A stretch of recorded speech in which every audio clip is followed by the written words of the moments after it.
Yo, welcome back to Crazy Bull TV. Thank you so much. Thank you for being in the building. Hope all of you guys are doing well. It's been some crazy weekend. Been crazy weekend. But hey, people, let's get the house clean in order. Share, like, subscribe. Thank you for being in the building. I'm Phil Irishman who have won. If you're available, I'll send you the link right now. We had a few things to talk about. I know a lot of people are not happy right now, but hey, it is what it is. Right now, we need to talk about solutions. We definitely need to talk about solutions. We know what the problem is.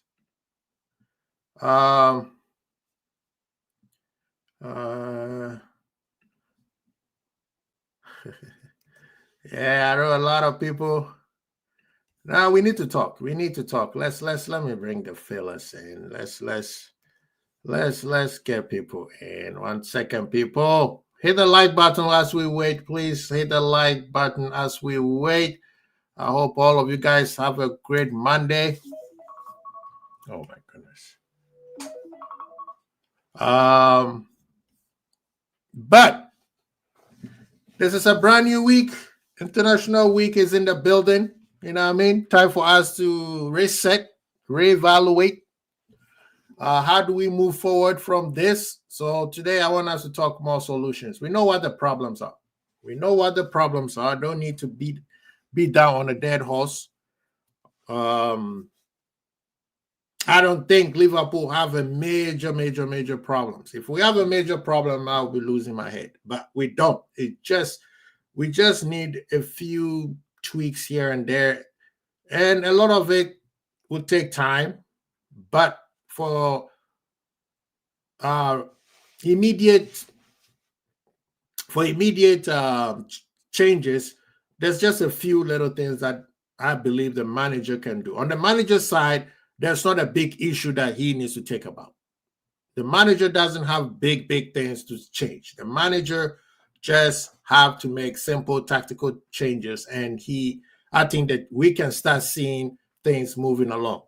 Now, because it's a brand new team, and next year too, we're going to have to bring in new players in, right? Some players' contract are going to be finishing.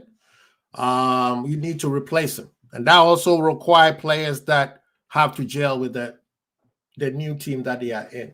Big up, Red. Big up. Thank you so much for coming through, brother. Appreciate you.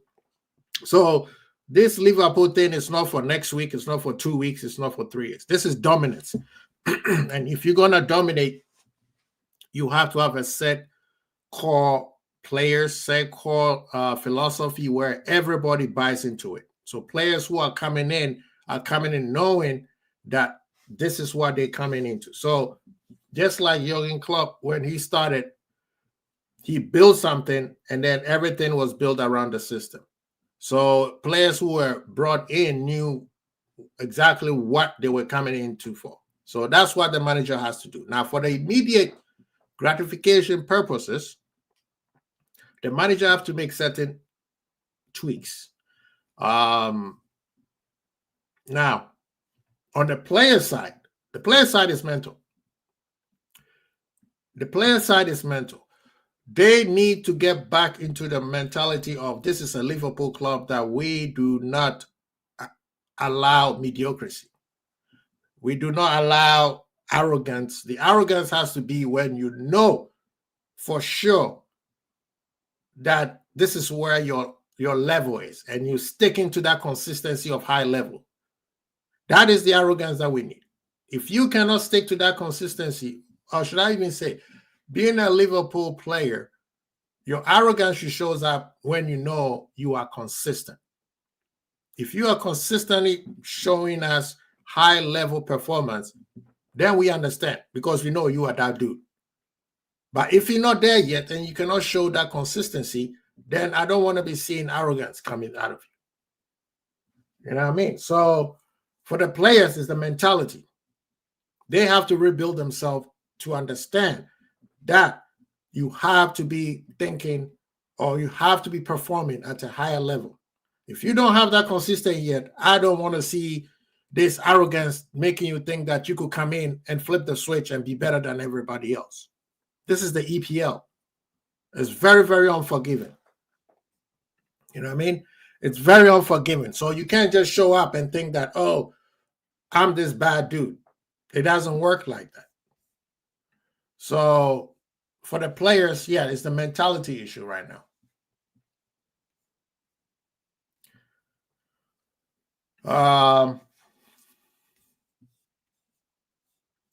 I'm looking through Twitter and it's just, and for Liverpool at this point, for the fans needs to be a little more patient. It's okay to be upset. We don't want to see our club lose. That one I get. It's okay to be upset. But we have to, well, being a fan and rational that's not it's like oil and water. It does not mix. I don't care how or so-called big up. Thank you so much for coming in. You know what I mean? You know, it doesn't matter how mentally strong you think you is. When you're a fan, I mean, being a fan, the direct name of a fan is being it's being what do you call it, fanatic, right? And we know what rhymes with fanatic. So, but the key point is right now we have to be supporters. We have to support our team. They're going through tough time and we have to build them. This is where they need us the most. It's okay to criticize. If somebody is not doing the basic thing right, yes, you can point that out. But when you point it out, we want to hear what is the solution to that. Don't just point it out and just beating the same point because it's what is hot up in the social media, because that's what the rival fans want to see. So you showing them that kind of foolishness. You know what I mean? He said crack addict. Fanatic, lunatic. You know what a lunatic is? Big up to Irishman. How are you doing, sir? Big up to Deluded Steve. Bro, what you been all my life, man? Good to see you, my brother. I hope you're doing well. Long time no see. He said, don't worry, my guy, Koishi. The quad is still... Hey, I'm telling you, the quad is coming. I'm still on that train. I am not jumping off that train yet. I am not jumping up that train because for me, every season is the quad.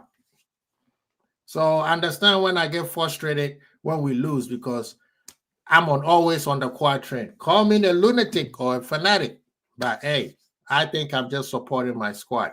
Big up to Irishman, man. How you doing, sir? Flat out.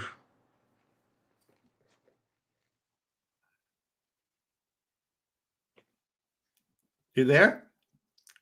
Yeah. Oh, okay. Yeah, man. So today I'm like, that's the call, right? Slot out, right? That's the call. That's where everyone's going. I mean, heard a lot of it last night, man. I heard a lot of crazy stuff last man, night. you were not here on Saturday. If you were here on Saturday on the show, oh man, I mean, people. I understand when you are frustrated. I understand when you're mad at the instructions of the manager. But people are in game 6 after a manager has won, and people are trying to equate it as, oh, well, Chelsea do it, Real Madrid do it. How much money did they spend doing that kind of foolishness? Now Real Madrid is out here looking for players for free. Chelsea right now, Maresca, he's not going anywhere. So that one is a non-starter for me. I'm not even going to entertain people. And people have the right to feel how they were. But I promise you, you're going to look foolish by the end of the season. Like Truden say, I'm slot out. Big up yourself, Richard. Big up yourself. He said, we played crap since January. Yeah, we played crap and still won the league. I know you were celebrating when we picked up the trophy. We didn't win the league by the half of the season. We won the league at the end of the season. But Irishman, go ahead, man. Well, it is a steamroller, man. Like someone said, this is what happens, when results go against you. Right. This is the reaction you get, it's been pretty good. I mean, we lost a few games last season, but that was after we'd won the league, so that was all good. Right. Before that hadn't been amazing, but everyone, it's Jurgen Klopp and all that, and it's been generally good times for a while now. I'm not saying we haven't lost games. We had bad times under Jurgen Klopp, of course we did, but that wasn't after he just spent 400 million, 450 million. So unfortunately, yeah, the heat is on now. I was expecting it. Obviously, we need to,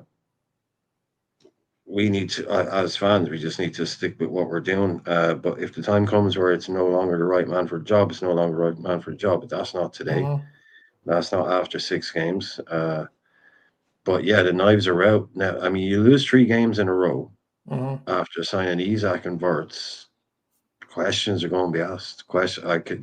And that's rightful. Rightful questions. I mean, the question is not the problem. Yeah, you can't really hide from it now. I mean, you don't lose 3 games in a row at Liverpool. You just don't do that, especially not after going top of the league and winning or buying all those players. It's Trudin, and Irishman, real quick. Trudin, I'm starting to believe you're an Arsenal fan. I'm seriously starting believing that you're an Arsenal fan. This is the excuse you're gonna give me. This is the excuse you're gonna give me. Arsenal fans did not complain when they beat Real Madrid, right? They had injuries then. But then they start complaining when they realized that they were not good enough to stay consistent. They were the best team in Europe. Luis Enrique told them so. I don't think you're a Liverpool fan, but that's okay. You have the right to believe whatever you want. But please, Irishman, I apologize. Keep going. No, I mean, it's like I said, I'm not slot out, obviously, but I can understand it now. If you're the manager of Liverpool Football Club and you lose 3 games in a row, it doesn't matter if you're Kenny Dalglish, Jurgen Klopp, Brendan Rodgers, Roy Hodgson, but in the context of Wirtz not setting light to anything yet, and Isak not, getting in the team yet, and all of that stuff. We're there. You're there to be shot at now. When you're at the top, Quasi, when you're at the top, when you're the best team, and you have all these top players, you're there to be shot at, and you lose 3 in a row, it's going to happen. So you just got to ride it out, man. Now the most important thing is Manchester United at home. No, I mean, go ahead. Sorry. No, that's it. That's your only chance to fix this. That's what you do. Right. I mean, this is Liverpool, man. First of all, people are gonna act like we have never seen City start the season very poorly and end up winning the league. Are we gonna sit here and act like that never happened before? Multiple times under Pep Guardiola. Somebody's out here telling me because Saka was injured, so Arsenal could not win the league. If you're gonna build your whole squad over one person, then whose fault is it? What kind of big squad? What kind of club that called themselves a big club and said we build our team around one person? People want to act like, yeah, Salah did a lot for Liverpool last year, but Salah was not the only reason why we won the league. Even Salah, his pump when we won the Champions League and won the league, it wasn't because of just Salah. So if you have a club and you have fun and you think, oh, well, one person got injured and we didn't do well, then I'm sorry. You're not a big club. You are just a one big man team. I don't want to hear excuses, people. Don't give me excuses. So if that's your way of, and let me go on a tangent here a little bit. If you are here demonizing Arne Slot because Saka and Rodri got injured, I don't want to hear it. Personally, you should look at yourself and be like, I don't just like this manager. Truden, just tell me you don't like this manager because right now I seriously believe that you're not a Liverpool fan. You could say whatever you want. I'm not going to stop you because this is the community show. But there is a lot of fans who think just like you. So when I'm speaking to you, I'm speaking to all the fans that think like you. And I hope I don't disrespect Nothing disrespectful come out of my mouth. But if you are a big club and one person gets injured and your team is done, you're not a big club. You were never ready to go for the season anyway. Big up, knee. So I don't want to hear that excuse. If you don't like the manager, just say, I don't like this manager. Don't come here and tell us, oh, well, Rodri and me. And it's like me saying that I can have a great show because Irishman and me can have it. Then what's the purpose of having a squad? If you don't have a consistent team, you're not a big squad. You're not a big club. I don't want to hear. That's the excuses that Arsenal fans been using every year. Oh, well, we don't have this. We don't have that. We don't have that. But every year when they spend money, what did they tell us? We're going to win the league. They spent 100 million on Rice. What did they say? That was the player that we needed. We're going to win the league. And when it didn't happen, what did they say? Oh, we need a striker. At the beginning of this season, what did they say? Well, if we had Gyökeres last season, we would have won the league. So even Arsenal fans don't believe they're going to win the league this season. So don't come here and tell me because last season, that was the most stupidest excuse we ever seen every single year when Liverpool wins the league. Oh, it's because these teams didn't do well. Well, didn't we all start at the same time? Did Liverpool start the league before somebody? Last season, they spent over 200 million. How much did Liverpool spend? So you are not a Liverpool fan. I'm seriously believing that. But we move forward. Right now, we need to talk about solutions. I'm glad that Nee is here because Nee was also an agenda merchant when he got emotional on Saturday. He wants some people out and he's kicking the doors, breaking the windows. That's why he has his background. How do they call it? Blurred. I don't think that was him. And that was you. We have you on camera, man. But right now we need to talk about solutions, brethren. We need to talk about solutions. And I was thinking about last week, and you guys heard me. I kept saying, the solution is play at their strength. Play at their strength. And right now I was thinking about it, like literally, I was like, that does not make sense. Play at whose strength? If you play at one person's strength, it's not going to help the whole squad, right? Because the manager hasn't defined who the team is built around or which, say, position the team is built around, right? We have two new very, very good players who have come in in terms of position, the number 10 and the number 9. We have 2 good number 9s. And we have a good number. Actually, we have 3 number 10s in the squad. So the manager hasn't defined the set system that the team is going to be built around. Let's go back a little bit in terms of history. Brendan Rodgers built the team around Suarez and what's his name? Suarez and Sturridge, the SAS, that's what they called them. And then when Jurgen Klopp came in, he built it around, I believe he built it around Bobby Firmino. I really believe that Bobby Firmino was the system, right? Some people say it was Salah, some people say it was Virgil, some people said it was the fullbacks, i.e. Trent and Robo. So because of that, he made everybody play at their strength for this system, right? For instance, Gini was a number 10. He comes to Liverpool, and because the system was already set up to be played in a certain way, Gini had to sacrifice all his attacking prowess to be a midfielder who's just running around to support Robo on the left side. Henderson, people don't understand. Have you seen what Henderson is doing right now at Brentford? This guy is making passes like the old school, reminiscent of old school Stephen G.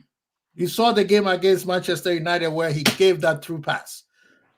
But when Klopp came to Liverpool, what did he do? Your job is to protect Trent. Last season, Arne Slot, He built the team around Salah. They made an agreement. Let me do this. Salah promised him, let me do this, and I'll give you all the GAs for us to win. So what did Anislot do? He built a team around Salah, and especially in terms of going forward. He built it around Salah and had Szoboszlai sacrifice everything that the man we've seen Szoboszlai do for Hungary and what Szoboszlai have done for RB Leipzig in his previous years. And what Szoboszlai did was do the dog work so that Salah don't have to do too much defensive work, and Salah always have to be in the right position, right? So I'm asking you, gentlemen, and I have looked inward and said I can't keep saying he needs to play to their strength unless the manager has come up with what system he's going to build it around. If it's going to be for Salah, I'm sorry, you should have never gone for Isak and Ekitike. Wirtz, we can manage. If you're going to build it around Wirtz, then everybody, the whole team has to be focusing on Wirtz central. Salah, none of this, you get the ball, you're recycling and trying to hit it in the top bit. No, you playing for this player here. That means you have to track back. If we're building it for the two strikers, then yes, everything is changing for the two strikers. That means Kerkers and Frimpong and Bradley have to overlap and cross the ball in. None of this thing of putting their head down and trying to run through the midfield. None of this, let's invert. All that stuff has to stop. So for us to be able to play at their strength, the manager has to identify who the system is built around. Some people have said the manager needs to identify his first 11 and stick with it. So, gents, I'm asking after this 50-minute soliloquy, what do you guys think the solution is?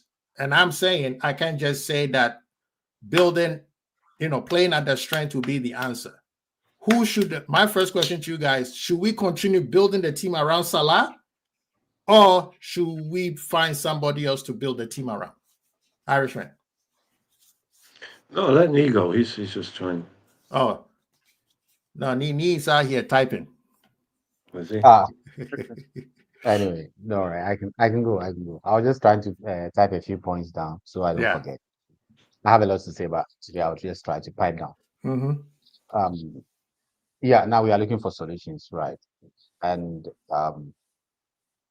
throughout Ancelot's tenure at Liverpool, he's shown to be someone who is very attentive, like he pays attention to details.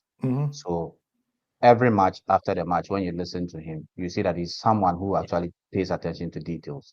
So he can tell you that we did this, we did that, the opponent did that, did this and that and that.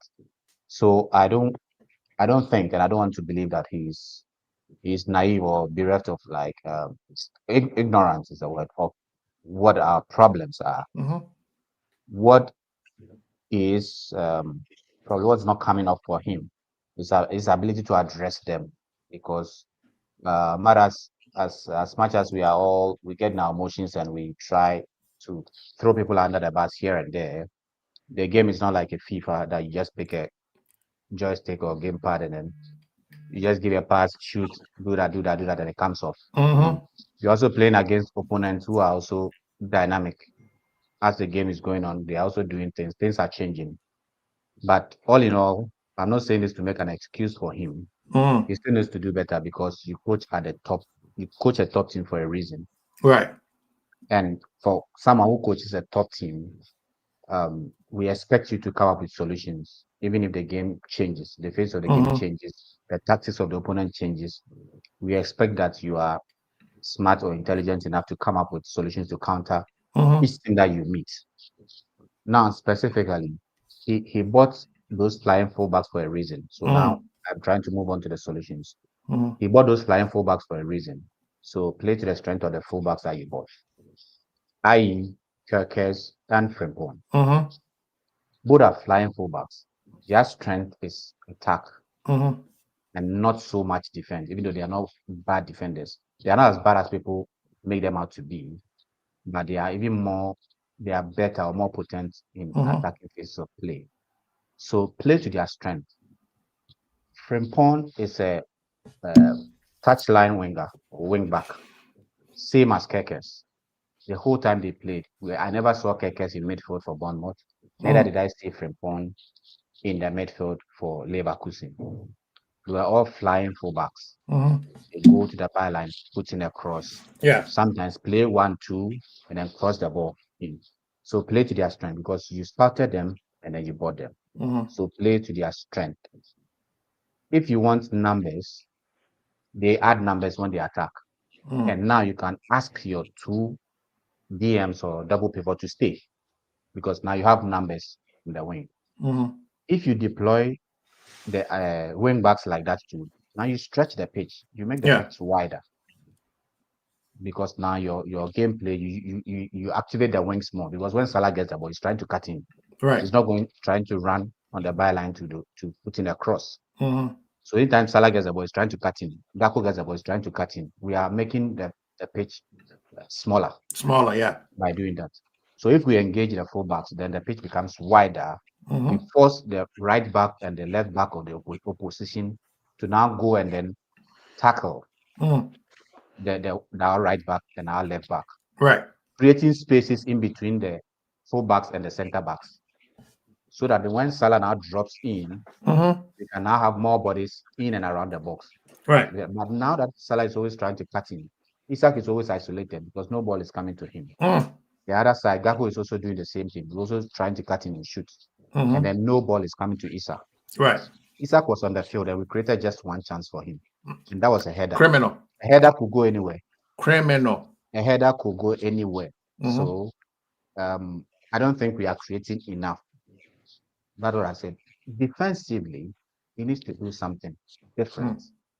Personally, I've suggested one by making sure that the two pivots they stay. If you still want to play McAllister and this guy, I don't want him to start McAllister for now. I was on Ensman's channel and they are slugging off McAllister, and I think it's unfair. as if he's a nobody. Like now they are talking about, we were talking about McAllister being our best player from last season, and when we ask people what they do, we say he's a maestro. We can't say any particular thing that he does well. And people are saying he won the World Cup and blah blah blah blah. But please, he's having a bad season. Let's just address this season.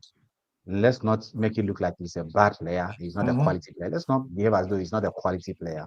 Yeah. He's a quality player, but he's having a very, very bad or difficult time at the start of this season. So he should try and play our informed players. Let me put it that way. Play our informed players. And I like your monologue when you mentioned the fact that he's building a team around Mo Salah. I don't think he's building a team around Mo Salah because he brought Isak and Vet and Ekitike for a reason. Because he wanted us to have options. But the problem is that now we have not been able to figure out a system or make the system work. Right. So the players psychologically revert to default setting. What they know how to do for the previous years, what they know how to do is when the going gets tough, give the ball to Salah. Anytime the going gets tough, give the ball to Salah, and he can make some magic.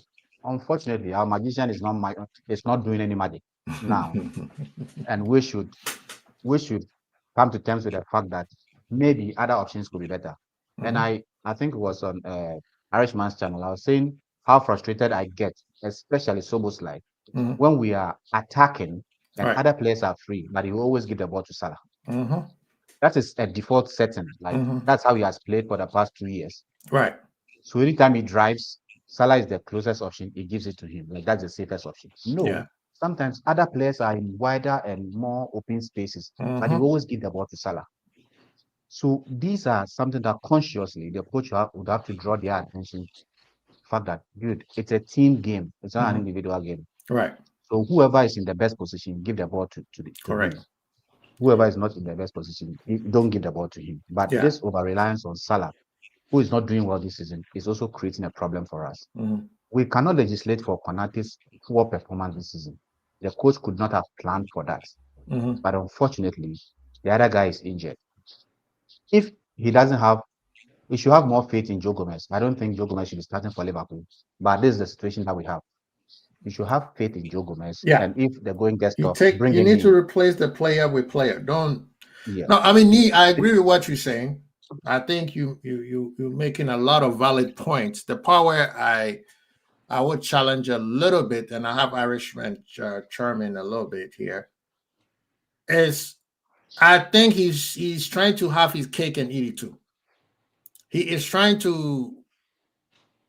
No, I don't want to say he's playing for Salah. The system is around Salah. What he's trying to do is impress everybody. You know, it's like a guy who's trying to have a relationship with a lady, and he's in love with 2 or 3 people, and he can't make up his mind who he should choose, right? I mean, there is Beyonce, there is all these beautiful women, and be like Janet Jackson, and be like, you know, what's her name, J-Lo, and they are my front 3, and you say pick one. I'm like, nah, why should I pick one? Why can't I have both, all 3 of them, right? Irishman. So I don't think he is still. I think he hasn't made up his mind who the team is around. That's why he's struggling, because the midfield, the fact that he's telling them the reason why the midfield is so wide open is because the midfield are playing for the attacks, and we don't have a set structure, right? Last year, our defensive team was much. It was what, number 1 or number 2 in the league, because everybody was knowing that the attacking threat is coming through Salah. So the team was built that way. Right now, it's not. So it's not fully built on Salah. I think he's trying to impress, or I shouldn't say impress, but he's trying to build it around Salah, Vert, and the attack, the strikers, whether it's Isak or Ekitike. And it's not working because it's leaving the midfield wide open. And also the fact that he has told Gravenberg, I need you to give me more goals, that's also a problem. Because now I'm seeing Liverpool fans, so-called tacticals and content creator with so many numbers, now talking about we need a DM who can sit back and protect the team. So we need Bachetic back, which is the most asinine comment I've ever heard before, right? A couple months ago, Gravenberg is the best thing since sliced bread. Now, all of a sudden, oh, we need somebody who just can sit. So, Irishman, listen to what Nee said and what I have said. What do you think the solution, or because I believe the manager needs to define a set system and build, whoever it is, build it around him. If it doesn't work, then you need to fix it quick. Go ahead, Irishman. Well, they got to Rasta Crab. Yeah, first off, I'm going Pete Janet Jackson. Hey, her name is Miss Jackson. Yeah, that'd be my choice. Anyway, I couldn't handle Beyonce. Definitely couldn't. McAllister is a big problem because McAllister isn't McAllister right now, and that's a big part of what we need to do. Yeah. That's got to be a big worry for him. People, a lot of people saying, "Oh, he doesn't look fit and he doesn't look himself. He doesn't look that." It's like that for me is too vague. Right. That for me is just very vague. Like, what do you mean doesn't look like? What is it that he's not doing that he was last year? More than I can say, Ross. More than I can say.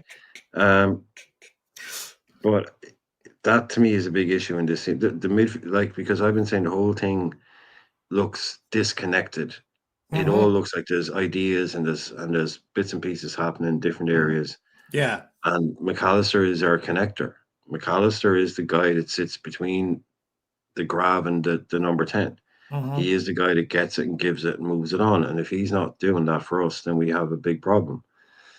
So that needs to be looked at. I don't know if it's a fitness thing.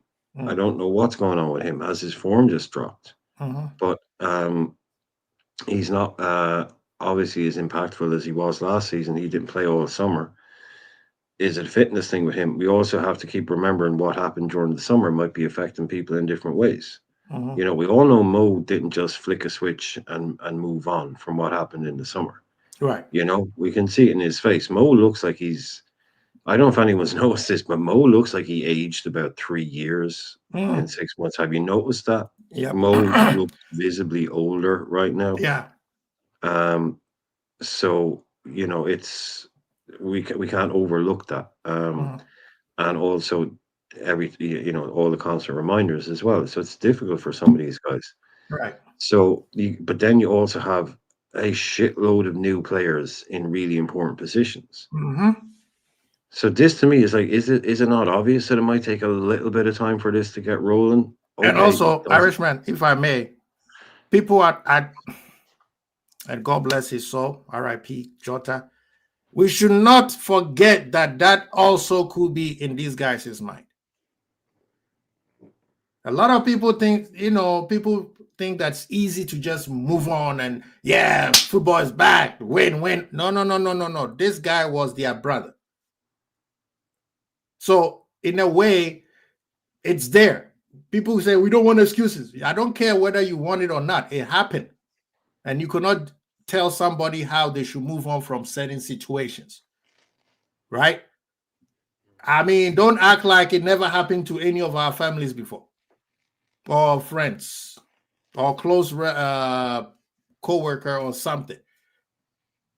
The human brain is a very, very fragile thing.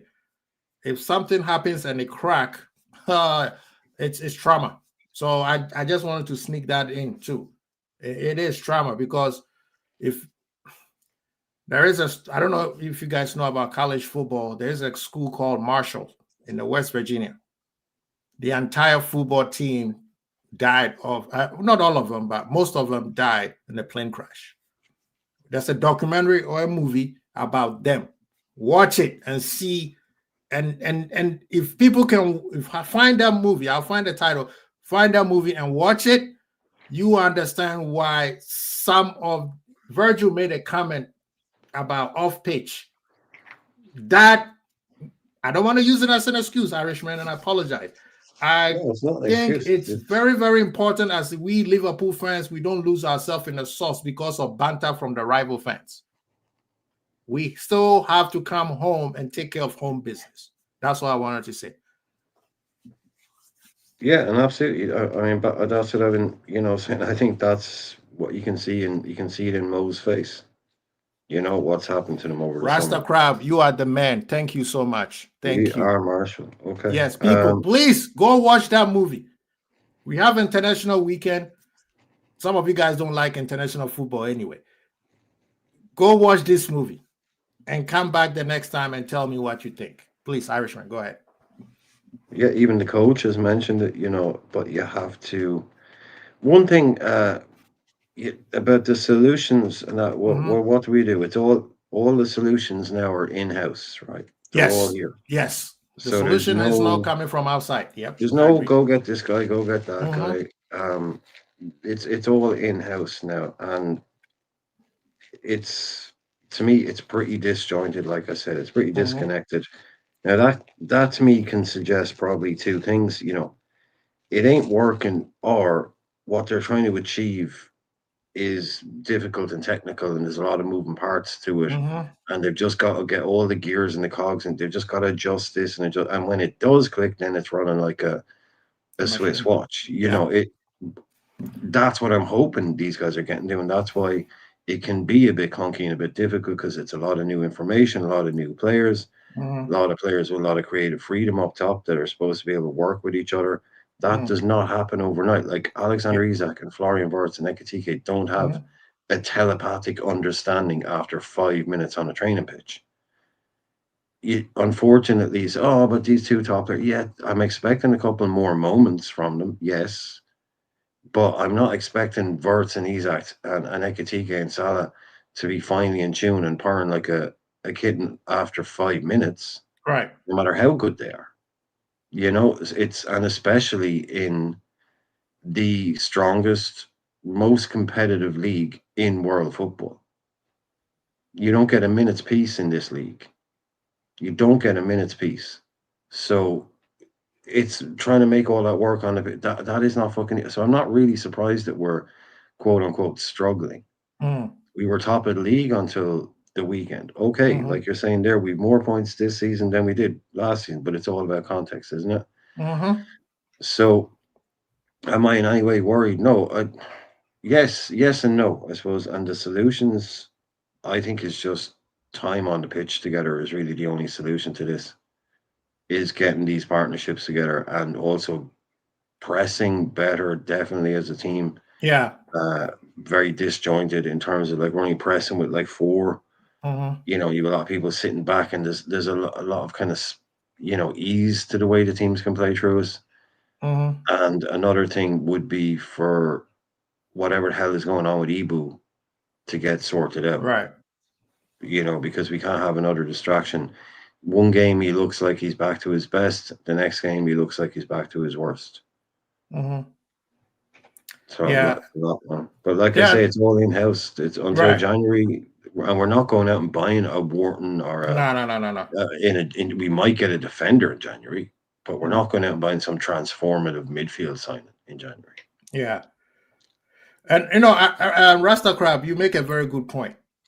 But I'm not using the Jota as I'm not using Jota as an excuse, but I'm just saying we cannot forget that it could be playing in the player's mind. Yes. I'm looking at it as an excuse. Yeah, it's not an excuse. Yeah.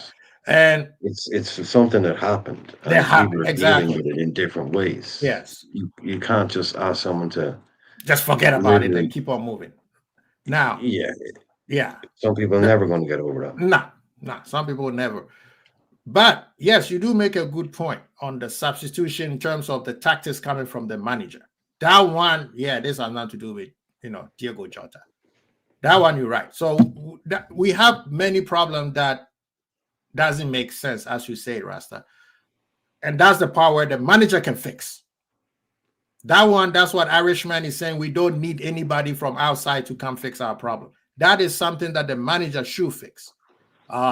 Because he's acting a little bit irrational, like he's panicking. Let's be honest. And he said, why don't you trust what's his name? Gomez. If you're gonna take Konate out, put Gomez in there. The only way he's gonna get off the rust that he showed us against Southampton is if he keeps playing. Practice is not enough. So I'm not making excuses. I'm just saying the mental part.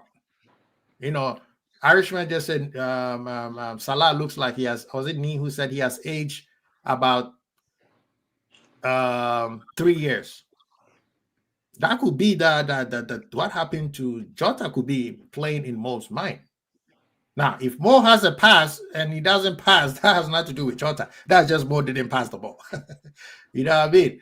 But we have to, the manager has to fix this. It's not a big problem. And he, beside me saying that he needs to come up with a system and build around a player or whatever the system is, what else do you think that he should stop doing now?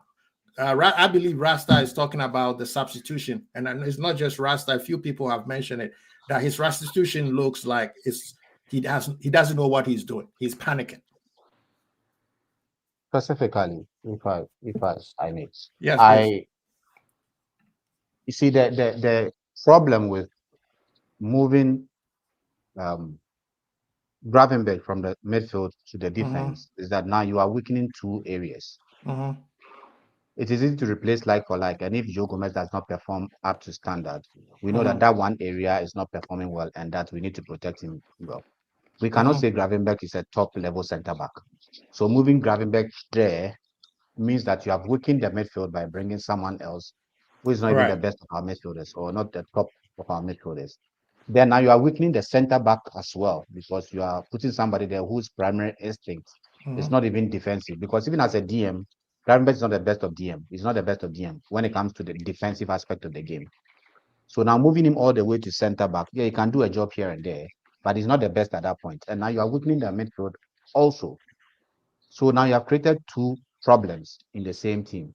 And I agree with you. It looks like the coach is a little scared now, because the way we play now, anytime we lose the ball to this Chelsea, like the players are scared to initiate any attack, try anything. Like everybody wants to play the safest pass and all that. And it is worrying. I asked this question on Irishman's channel, I think over the weekend. Is it that our manager has built a team that is bigger than him? That is a question that we can come. Okay. We can come I and see you, address that Nee. I question see later you, on. Nee. That's a major question. That's a very, very good question. The reason I'm asking that, we'll come on to the question as a main topic. Yeah. The reason I'm asking that is that, when the manager came, the first tweak that he made was to slow it down. Perfectly. Slow it down. And it worked perfectly. And then we were just like this juggernaut. We went on until the PSG game, or maybe a game or two before the PSG game. Something changed, and all the teams now started playing differently. And he has not had solutions up till now.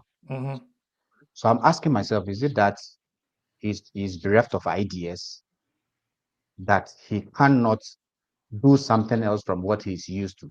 Because this season, other people are saying, I've watched other channels that are saying, he's trying to mimic how he was playing at his previous team, and it's not been working. And since he started doing that, it has not been working. So are we now saying that he knows how to play just in one way, which I don't believe that is the case. But one thing I believe in is that he's now like all over the place. The second issue I've seen in the team is work rate. Like we are running all over the place for nothing. Like our movement, our runs and things should be structured. Like Isaac is running all over the place for nothing. We are pressing in isolation. Like one person goes to press and the team is not pressing together. So teams easily pass through us. And these are basic things that the modern game requires, like how to press, the shape and the structure when you are pressing, the shape and structure when you are defending. These are the basics of the modern game that I think our coach should get right. But for some reason, he's not getting it right. And when all these things come in, then the moment players start losing balls, because we can't even control the ball, we can't even hold on to the ball. Right. VYBEZ was one of the players who was hard to dispossess in the Bundesliga. Yes, I believe our league is more physical, but at least if he is able to retain the ball, the best they can do is to foul him. And at least that will also give us some opportunities and advantages. But the whole team is disjointed. So now players cannot even hold on to the ball. Right. Salah is losing the ball easily. The ball is bouncing off him here and there. I mean, it is a shit show. And the manager should at least find a way to structure the team well. I think that is where it starts from. Our attacking structure, our defensive structure. That is basic. The manager should be able to fix that. No, I agree. I mean, you guys are making major points. And Irishman, you have a silent what should I say, fan who is texting me. He thinks you are the GOAT. I'm here and then they're picking Irishman over me. What kind of stuff is that, man? Tulu, I'm gonna ban you. I'm gonna block you from my text. This is Janet Jackson. No, it's not Janet Jackson. But no, wow, man, that question you asked, man, that threw every question I was about to ask out of the window. I mean, I could also ask, it's almost as saying Liverpool is bigger for him. But I said this the other day. I said a couple of times that one of the things that's impressed me about Arne Slot, is that he's made it seem like it's just totally normal for someone like Arne Slot, who's pretty much unknown outside of Holland, top coach in Holland, but pretty much unknown outside of Holland. He's made it seem like it's just totally normal and totally like just everyday business to just take over a club the size of Liverpool, replace Jurgen Klopp, win a league title, and then gets about £450 million spent on it. He's done a very good job of acting like that's just something that normally happens to him as a coach. It's all cool and it's all normal. It absolutely isn't. It absolutely isn't. This guy has gone from the ground floor to the fucking penthouse in one move. Do you know what I mean? And he's acting like he was doing a very good job of acting like he's acting natural, act like he's born to be there, to fit in. He doesn't look like the Beverly Hillbillies. Yeah. You know, he's done it. He's played it very calm, but this is a thousand times bigger than anything he's ever done before. Yeah. So this club was already, I suppose, if you want to say, bigger than him.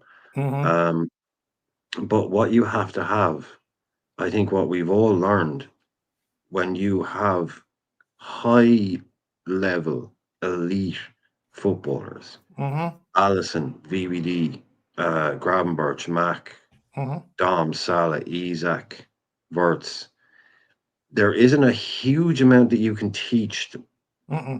You know, there isn't a huge amount that you can teach them in terms of like how to play football, how to be better. It's these guys are elite racehorses. So you kind of get them into the peak physical condition to perform, and you keep them. You know, you're not training these guys how to pass the ball. Right. You know, you're refining techniques, especially with the younger guys. But with these older guys, honestly, with someone like Isaac, number one comes down to they have to respect the manager. Right. They have to. We see it. That's why Ancelotti and Zidane were so successful at Real Madrid, because everybody looked up to the Zidane. He's the fucking legend. Ancelotti, he's the Don. You know, so he has to be able to command the respect of that dressing room first and foremost. That is the most important thing there for him. With that level of player, you're not. You don't need to. Ancelotti was asked a question before, which I think is fantastic. Someone asked him, you know, they were going into a Champions League semi-final or final. It's like, he has Rudiger, all these players. How do you motivate your players? Like, how do you, you know, all these big players, they've won everything. How do you motivate them going into a game like this? And he said, with these boys, he said, it's the opposite. He said, it's the complete opposite. With these boys, nobody needs to motivate Mbappe, Vinny Jr., Modric. Nobody needs to motivate these people. Yeah. He says, my job is to keep them down. Right. Is to actually take it down a notch. Nobody is out there needing to motivate Mo Salah or Virgil van Dijk or Alisson. Do you know what I'm getting at? There's no manager. More important is actually to just keep it down a bit, not to let it get too high. You know, that's much more important, because people, managers, they need to motivate their players. And he's like, the top guys, they don't need to be motivated. You thinking fucking Messi needs to be motivated?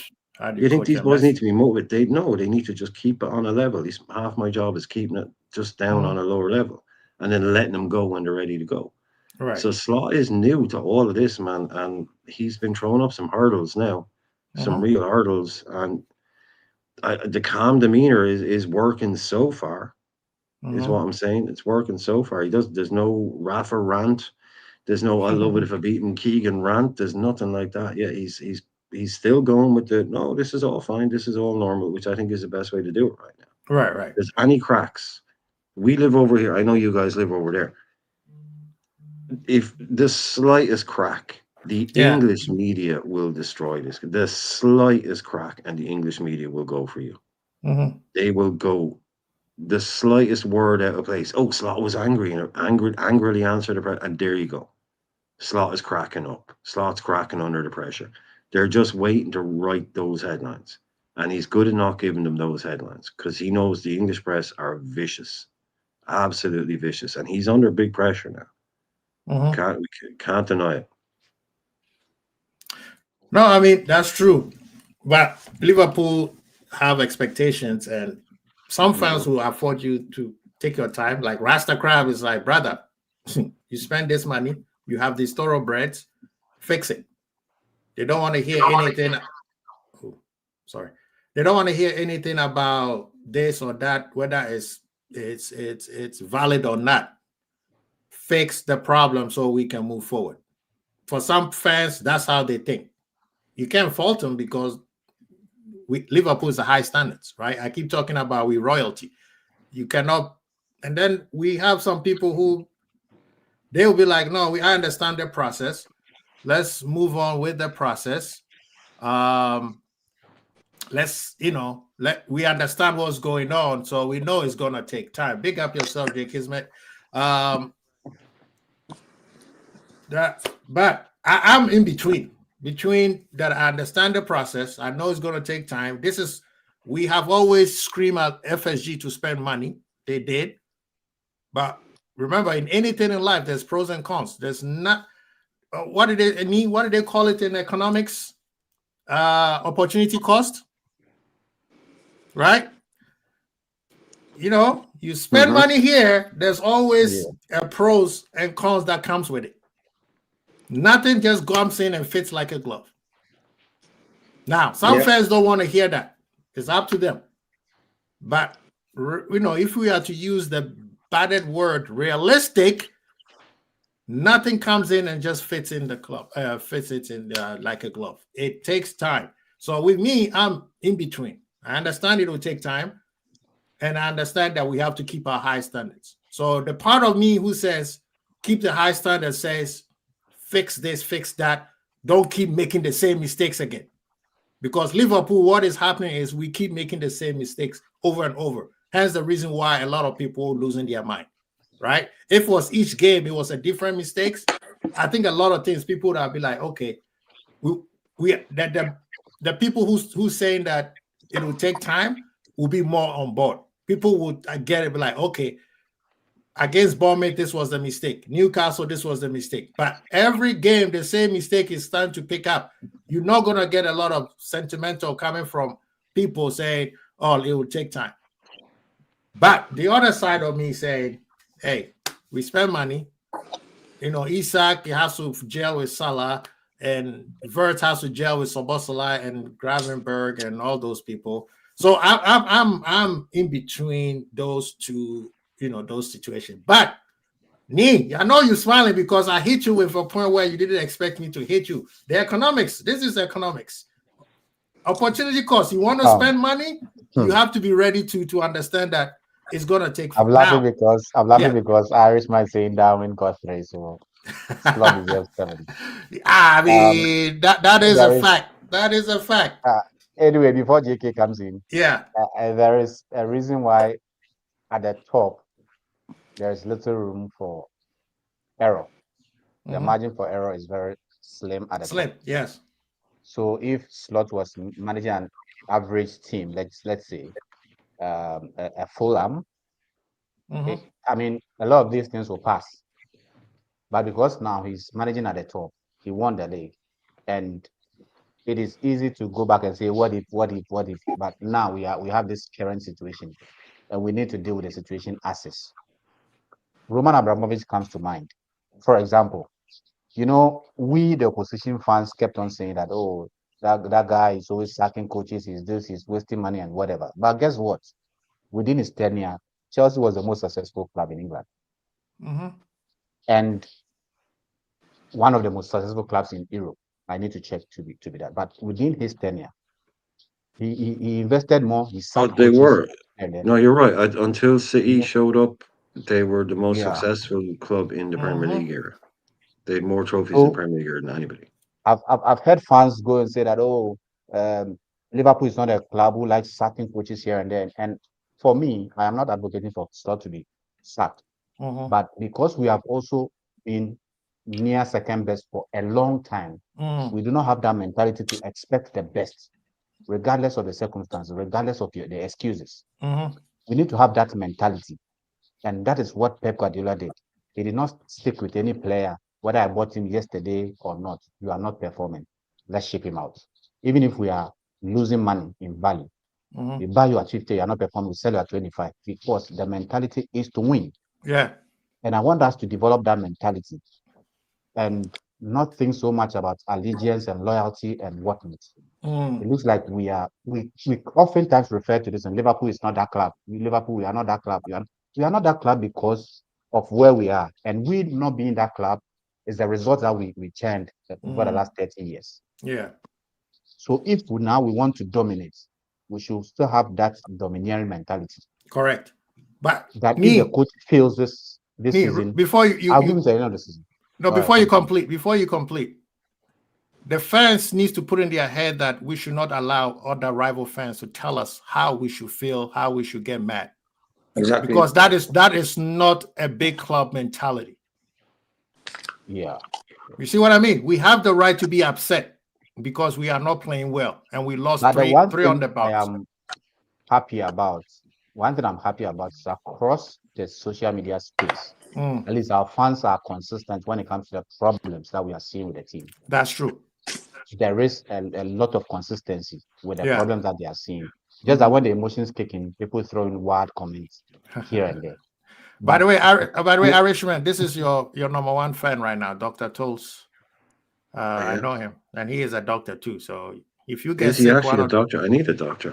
He's actually a doctor. So he's a big fan. But thank you so much. I hope I didn't cut you off from your. Oh, that's fine. I want Jay Kismet to say it. We got about 10, 15. I'm not gonna hold people too long, but Kismet, please go ahead. Welcome, man. Yeah, bro. Hi to the other guys, Brian and Nick as well. I haven't really seen nothing like this in my whole life. I've supported Liverpool, where even our own fans, after 6 games or 7 games, whatever it is, are going after the team, bro. This is something I've never seen. Kismet, before you finish, Kismet, I left this video, the picture on there for the entire of the show on purpose, because last year, after 7 games, we had 14. This year, after 7 games, we have 15. So the trajectory says we're still going to win the league. We're a point better off, you know? Yeah, we're up. We're up. You know, I always say football isn't magic, you know? They're human beings, and the price tag has got nothing to do with them. That's what the clubs are doing. But with price tags, it gives opportunity to opposition fans. Say, look, this guy costs 100-odd million. He ain't doing nothing. So I'm sick of that sort of nonsense as well. And I always said this, look, when the final whistle blew last season, if someone said to me, next season, we're going to have Isaac, Wirtz, and Ekatike in our team, I'll probably faint. I'll say, no, that's not happening. We've got them 3 guys in our team, and there's still people moaning. I don't understand the frustrations. Football's an up and down game. You don't always go your way. We're not Real Madrid here, where you sack a manager after 5 games, you know, or a week or whatever they do it, you know, like Chelsea do it. We're not like that. Liverpool, we've got to support the manager. Like last season, I was sort of disappointed in Arne Slott's finish to the season. And I said it. I was like, yo, that's not the way we should have finished the season. This season, I've been cool with him. Why? Because at the end of the day, we were top of the league until this weekend just gone. You know, even though we're not playing great. And that is football. You can't just say, sack the manager because the football's not being great, but we're still a point off top. It just don't make sense to me. We've got loads of new players, and we're trying to get them to work with each other. And that don't take a week. That might take a couple of weeks or a couple of months or whatever it is. Patience is the way Liverpool fans support Liverpool. And if you ain't got patience, you're eating pot noodles every day. Pot noodle takes 2 minutes to make. A 5-course meal takes days, weeks to make. So what do you want? You want a pot noodle? Be happy for 5 minutes, carry on. But that's me. That's a good point, Kismet, because that's why Ghana Jollof is better than Nigeria Jollof. Ghana Jollof it's a journey. You start in the morning and you finish by dinner time. There you go. And it's the most delicious food ever. Yeah, I said it. Tulu, you heard me. Ghana Jollof, the best. Okay, Mark, big up yourself, man. We're talking about solutions, man. If you come up here and say the solution is fire the manager, man, that's where we fight. The solution is someone needs to get off their high horse and stop their ego and basically play the tactics that suit the actual players that have been bought. That's the solution. Like, you've literally signed a load of lads and you're putting them in square pegs round holes job, which is exactly what Brendan Rodgers did. Because Brendan Rodgers had the most potent attack in the Premier League and he still managed to fuck it up. And at this rate, I'm sorry guys, but Slott's going to fuck it up. I don't see any inclining that things are going to change. It's potentially going to get worse, and the ego's going to get worse, and then he's going to leave the club. Right. And it's going to be a fucking waste of all that money, because you have literally just ruined God knows how many players for the last 6 months by trying to wedge them into a system which they will never work in. Like, has anyone actually looked at the players that we've signed and the formations that they played in for their careers? Like, we signed 2 of Xabi Alonso's best players, and we are literally playing them out of position consistently in a system that's never going to get the best out of them. And then you sign possibly one of the best young left backs in the world, and you're making him do what? An inverted left back, centre back position, which doesn't suit him. And then you sign an Alexander Isak and you're asking him to run around like a roadrunner, trying to press players. That's not Alexander Isak's game. Like this manager, I'm sorry, but this manager, since he installed his tactics, we have been dog shit. We've been dog shit since he installed his tactics, because we won the league on Jurgen Klopp's tactics. Like, I'm going to do a show in about 20 minutes, and I'm going to show you all of Jurgen Klopp's tactics and all of Arne Slot's tactics over the last couple of years. And you're just going to go, well, there you go. That's why then. Yeah, but you were a big fan of Slot a few weeks ago. One thing for a sec. We conceded 4 set pieces this season already. We only conceded 8 the whole of last season. We conceded 110 big chances last season. Yeah? We conceded 18 already. Like, can we see the common denominator here? The common denominator is the manager basically stubbornness. And we've all been through this with Liverpool. Like, inverted right back, stubbornness. Like, it didn't work. It didn't work when you started doing it, Jurgen. You carried on doing it. You ended up leaving the club. We ended up hating Pep and Linders. Like, Brendan Rodgers, zonal marking. It didn't work, Brendan, but you carried on doing it. Like, you carried on doing daft things. Like, Rafa Benitez, why are you playing strikers on the right wing? Like, why do you keep on signing strikers and putting them out wide? Like, it didn't work. Like, Liverpool have been through this before. And at the end of the day, we will always move on from a manager. But the problem is, you had a system that was given to you. Like, you joined the NFL and you had the golden playbook that nobody could work against. Like, Jurgen Klopp's Gegenpress, no matter whatever you want to call it, it was unbeatable. It was that unbeatable that managers ended up scrapping their own tactics that they've been doing for years. Pep Guardiola kept on doing it. Pep Guardiola kept on having mind farts playing Liverpool because he couldn't work out how to defeat a Jurgen Klopp tactic. You had it there. You won the league with it. Like, you decided, you know what? I've won the league now. I'm going to start playing my stuff. And it was shit. It was shit. And we can all say, oh, we were on holiday, or he was in Ibiza, or the players switched off. No, the tactics were crap. They were crap. Okay. They were crap. We lost to bad teams that we normally steamroll. And now, this season, we have now got like the NBA All-Stars in our team. All brilliant players that had amazing seasons.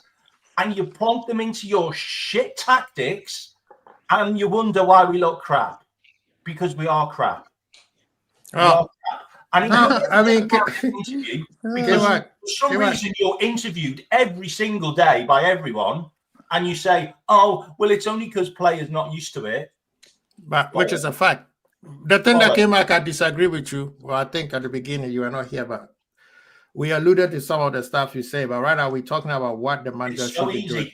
No, but you said. Real quick. Let me finish real quick. Rerun it. Yeah. What you said that he used club tactics. He never said he did it. He came in. He said, I'm not changing anything that the previous manager did because the players that the manager used, all of them are. Yeah. And what did he do? Look what he did. He used the same tactics, changed it a little bit, and he won the league. The same players that the previous manager could not win with. And he had those players for 2 years. So we can't just come in here and bash Slot like he doesn't know what he's doing. The Gegenpressing, Slot doesn't have the Gegenpressing players.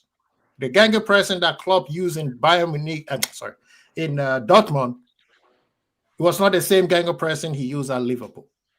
We cannot be out here and be praising him when he was doing well and change. If this league is the best league in the world, K-Mac, we have to understand that people also figure you out.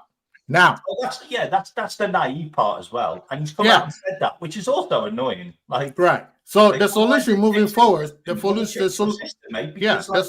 solution moving forward, because people think that you just have to bring a new manager and then all of a sudden it's just going to work. Sack him. Yeah, just sack him and then it's just going to work. That ain't going to work. Liverpool has never done that.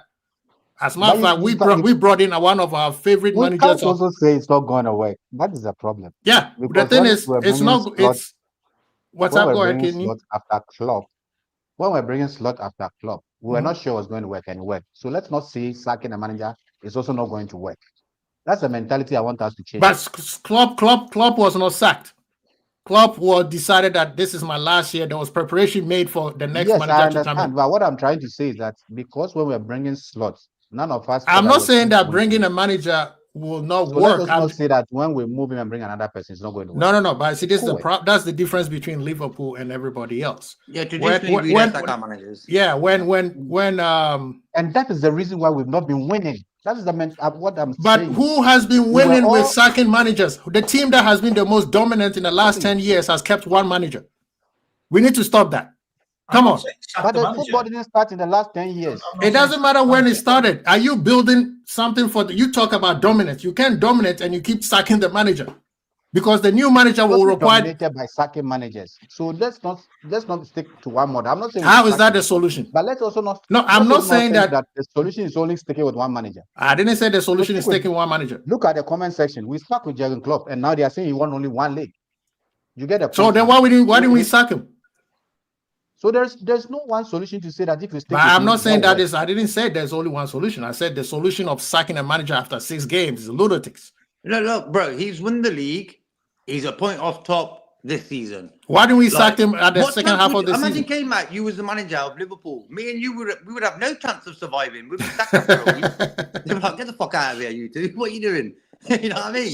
It's like the guy's going to leave. Sack him. I haven't said sack him. Nah, but but a few months ago, bro, you loved saying run it back. This guy's big time, you know. Your mind changed that much. Whoa. I'll go finish, Keys, mate. Finish. No, I was just saying, came out back in the days, you was like Slot's the guy, this, that, and the other. You're actually dissing Klopp. But now you've switched it around and you're saying Klopp was actually the guy. Like for me, bro, it's like they're doing the same thing. They want Liverpool to win. Mm-hmm. You know, it's like it depends on which way they're doing it. Klopp and Slot are totally different personalities. And I said this back in the days. Anytime you go into a new job, the day you walk in, you want to show a good impression. So what you do, you give it a bit large. And I think Slot is pushing it a bit too much now. Everyone knows Slot, good manager. He's won us the league. He don't need to be sort of stubborn. He don't need to show that he's the boss. We know he's the boss. He needs to cut that out and concentrate on how to win games. I think his image is a big part to play in this. I think the way he's treated Chiesa and stuff, that didn't really happen with Klopp. He kept everyone sweet. I said it's important to keep the squad sweet. And Klopp, for me, was the master at that. Slot needs to learn a bit from that. Keeping the squad sweet. Everyone's happy. You ain't getting that is a solution right there. That is a solution. Thank you.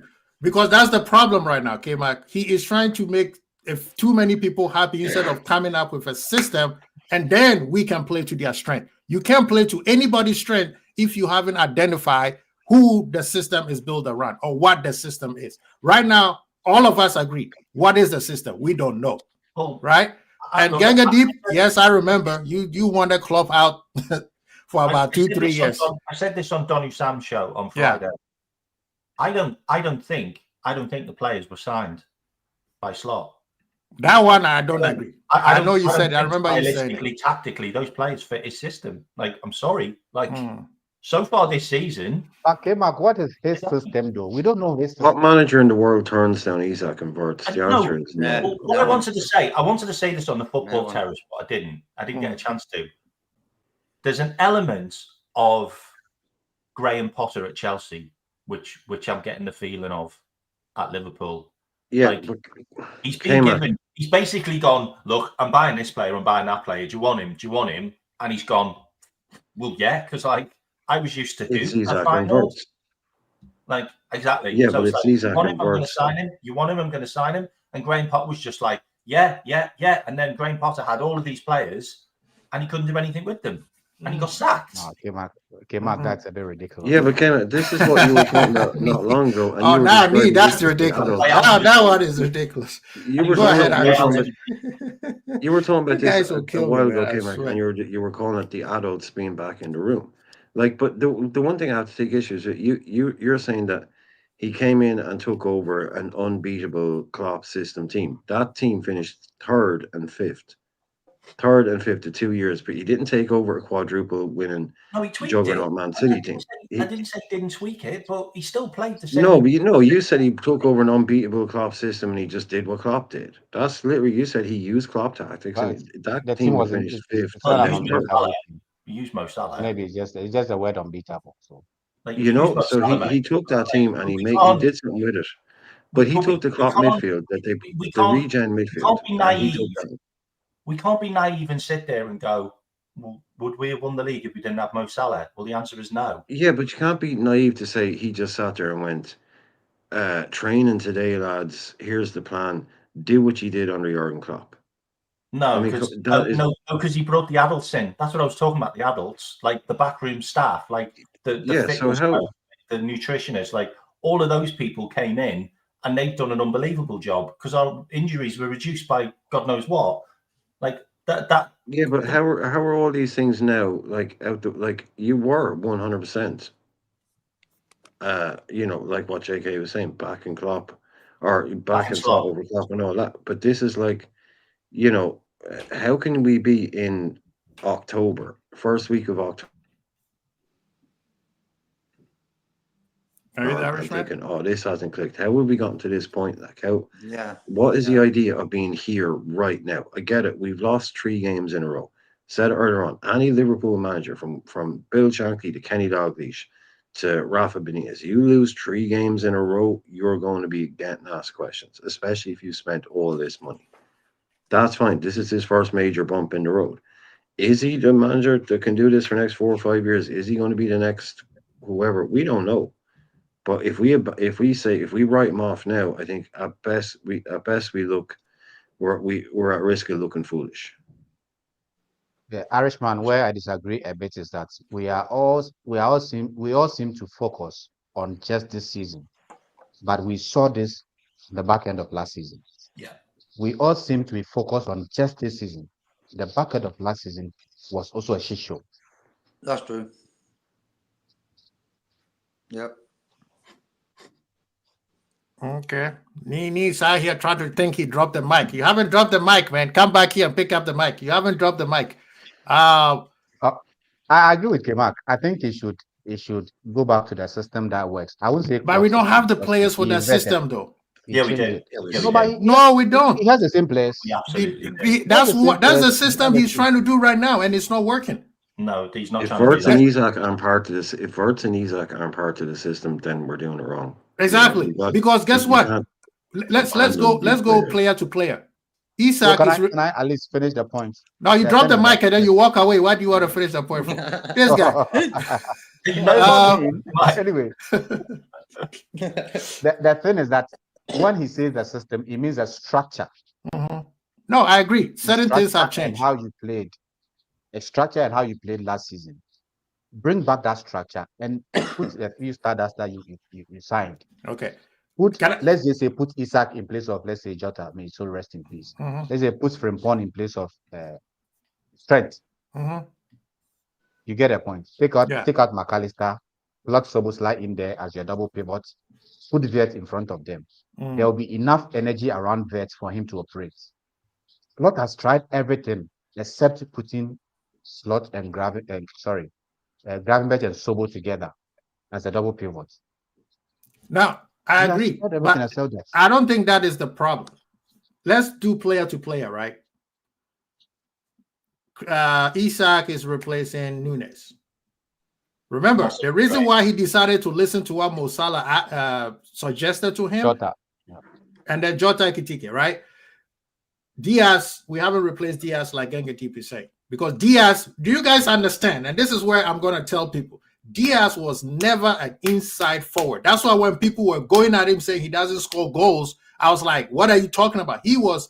But he doesn't give enough assists too. So let's not... But that's not his strength. That's what I'm saying. That's not his strength. Diaz was the closest to a traditional winger that there is. That's why he's doing so well in Bayern Munich right now. Because all he has to do. Bayern, any player go to Bayern. But guess what? In the Champions League too. In the Champions League too, he's doing well. We are playing. Don't worry. Don't worry. The time will come. They are a good team. I'm not trying to say no. Yeah, but let me finish. If a player goes to Bayern and performs, let's not use it as a yardstick. Okay. But he's doing well in the Champions League. That's my point. So that means both sides they're doing well, right? All he has to do, hold the ball and feed the beast, which is what a natural winger is supposed to do. And that's why I agree with what Gang Deep is. Gakpo, on the other hand, is more closer to Mo Salah than what Diaz was to Mane and those type of players. Quasi. Yes. You're pointing at the wrong end of the pitch, mate. Who? You're pointing at the wrong end of the pitch. We haven't got a problem with attack. No, we have a problem with the attack because the attack is not feeding the beast. You can't bring an Isak. The opposite side of the pitch, mate. You want to be looking at your defense and your midfield. Yeah. No. The defense. I'll tell you why the defense is poor, and that's and that's why Let me get to that point. Last season, everything was geared to Mo Salah. Let's focus on Mo Salah on the attack. So everybody was defensively structured. Gravenberch was not bombing forward to go score goals. This season, the manager said, "I need more goals from you," right? And Leas, the Manchester United fan, said last season, Szoboszlai was doing the dog work for Salah. Right now, you can't ask Szoboszlai to do the dog work for Salah, Isak, and Gakpo. That's impossible. That's why our midfield is so weak. What the manager needs to do, that's why I said the manager needs to keep it simple. Nobody in the league has played football. Everybody and Trent, right? And Trent. The whole right side was covered by Szoboszlai. The whole right side. Thank you. So you cannot ask him to do the same thing. You can't use the right side anymore. Right. So you can't do the same thing right now for Szoboszlai to be taking care of 3 people now. That's impossible. Okay, that's why McAllister is also struggling. Because we know McAllister don't have the athleticism. Like Saturday's goal was because he missed the tackle. And then Caicedo scored that goal. Right? Well, Matt's got to cover the left side now because no one covers the left side. So go back to basics. You haven't got Diaz there anymore. Go and the simplest thing is go back to basic. We did that against Chelsea at Anfield. We did that against City at Etihad. Keep it simple. If you keep it simple, they will be good. That's simple. Okay, but the part that I would disagree with you, Kema, the style that we played against City at Etihad, Jurgen Klopp would have never done that. Jurgen Klopp would have gone attack. That's the reason why we never beat City at their home ground. That's the reason why we won the league. We were a little bit more better in possession. True. That was all. Diaz still playing the ball. Still play transition football, which is Jurgen Klopp's mantra. We don't play transition football anymore. Like it's gone. It's gone. It's gone. No bread and butter. But right now, which team is pressing from the front? Nobody against us. No, they don't. They don't press from the front. They do mid block. Have you watched Crystal Palace? They literally stand with 3 attackers all in a line. Crystal Palace press that from the front. Chelsea press that from the front. Not like the other teams ever done. Konate and Virgil literally stands there with the ball and nobody attack him. And they can't do nothing with the ball. Exactly, because all the teams are in the midfield. They're doing a mid block instead of a high press. Is this an excuse or what? Because at every point in time, there will be moments in the game where the teams will drop off. Chelsea were pressing us from the front. Crystal Palace were pressing us from the front. What are we saying? I know. I'm not going. Just like you just said, there is a moment where they press from the front, but I promise you, majority of the game they just sat in the middle, and that's why we could not pass through the middle. So we can't pass through the middle. What's up? We can't pass through the middle because I agree with you, K-Mac. We can't pass through the middle, and all our chances.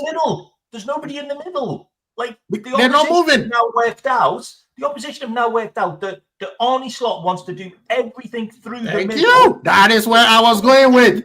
That's exactly the middle of the park and go wide. K-Mac, that is exactly what my point is. Play simple. Saturday's game, we created chances when we lumped the ball from the goalkeeper to the attack. We created chances most season when we've gone long and direct. And that was Saturday. So we all agree the manager needs to go back and play simple football. There's no need for you to try to be intricate and people, all these tacticals telling you, yeah, run here, pass the ball here. That football is not working anymore. That's why Pep Guardiola. How did one question? How did Haaland score his goal on Sunday? Yeah, they just kicked the ball to him and he was a goal. Then that was it. Well, that's what Haaland's really good at. Is that Pep Guardiola football? He's really good at that as well, by the way. No, but K-Mac, me, Jay Kismet, Irishman, was that Pep Guardiola football? Not really. Haaland joined there 2 years ago. Yeah, there's no one way of playing. And even when Haaland joined them 2 years ago, what was the style Pep Guardiola was doing? Haaland, stay right there. We're going to pass the ball, and we're just going to give you the ball right in front of the net. Tap in. That's why they were calling him. He was a tap-in merchant. When he scored that 50-something goals. Talking about managers wanting players. I mean, go ahead. Pep Guardiola is changing now, but obviously he didn't want, he didn't want an Ibra back in the day, but they said, look, we're going to do this Haaland thing, and you're going to make it work. Basically, and he said, okay, cool, I can dominate with that. It's not how I'd like to do things, but I can dominate with that. So do you think it's the same? Do you think he's basically been told, you're getting this guy, and he's just gone, yeah, I'll make it work, and he's not making it work? Yeah, because he's earning a slot. I'm not sure that's the case anyway.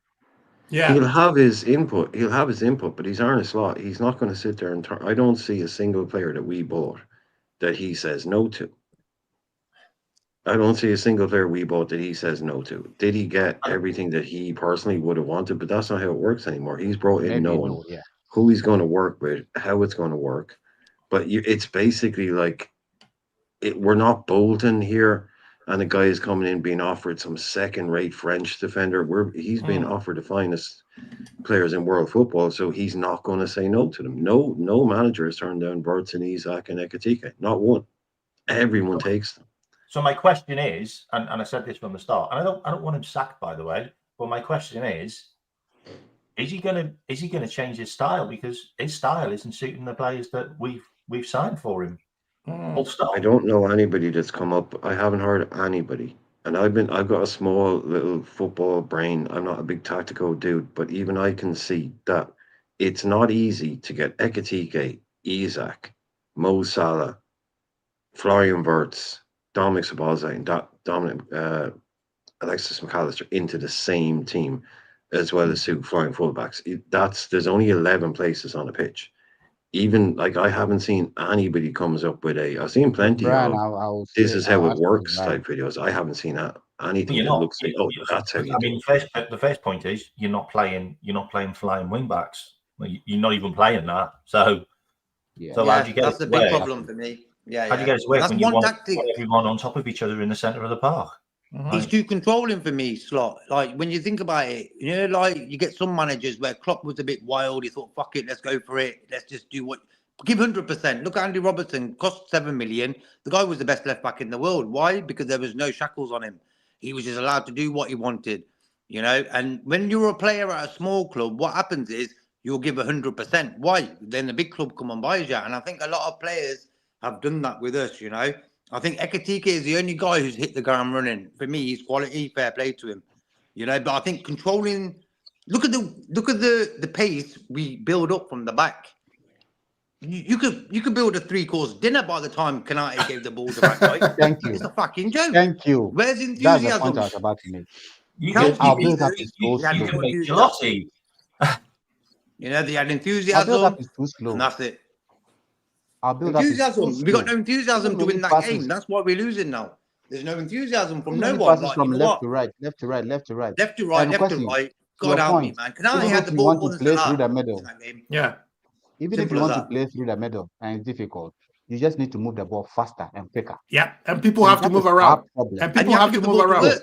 Have you seen the positions Wirtz gets in games? I've seen him. I watch him pretty close to see where he's moving. Also, the manager is obsessed with controlling the game. No one gives him the ball. That is also the problem, Nee. The manager is obsessed with controlling the game. We want to control the game. And that's what when I say that playing football, people make fun of him. What I mean is this possession style of football is kind of slowly, like if you look at the stats, long ball has gone up, long throw-ins have gone up, set pieces have gone up, passes have reduced.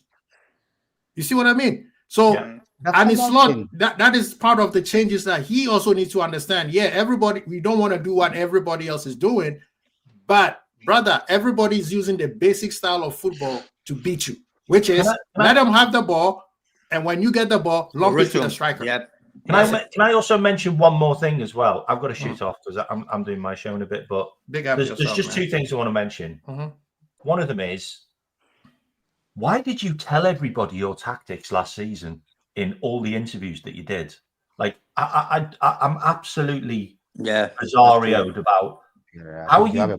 Why are you on Sky Sports after a match breaking down how you beat the other team consistently all season? So I'm sat there going, "That's ego. That's ego. Yeah, okay. You told everyone your style. You told everyone your tactics. Okay, great. So you got to change it for the next game. Now you've been caught out because everybody knows how to play against you, and you've already told everyone most of your tactics last season, so they're just watching your videos again. And then the other one, last season, you had two of the best players in the world playing for their contracts. You don't now. That's an issue. How are you going to overcome that? Because Mo Salah's not playing for a new contract anymore, and Virgil van Dijk isn't. They've already got their 400 grand a week new deals. So my question is, how do you deal with that? And I'm picking Andy Robinson as your vice captain. That's a bit of a weird move as well. If you really want to like maybe piss Mo Salah off a bit, then that's probably not going to help matters.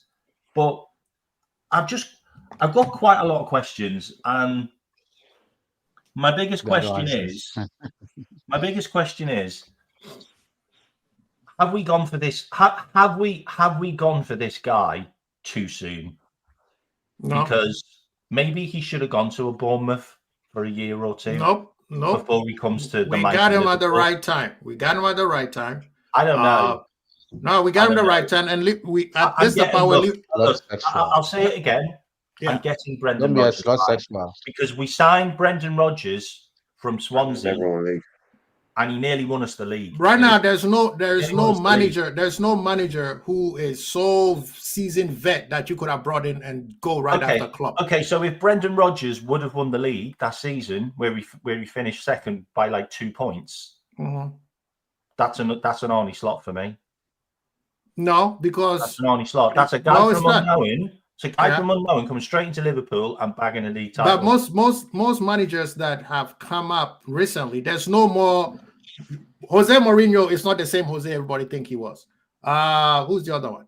Most of these managers that everybody's talking about are not what they used to be. There's only two of them that you could say, yeah, they are the dog, and that's Enrique, who is never leaving PSG, and who else? I don't think that even Conte is still the same Conte, but he's doing well in Italy. Look at around the globe. All the managers, the top class managers, are brand new. Company left a relegated team to go to Bayern, and he won the league with.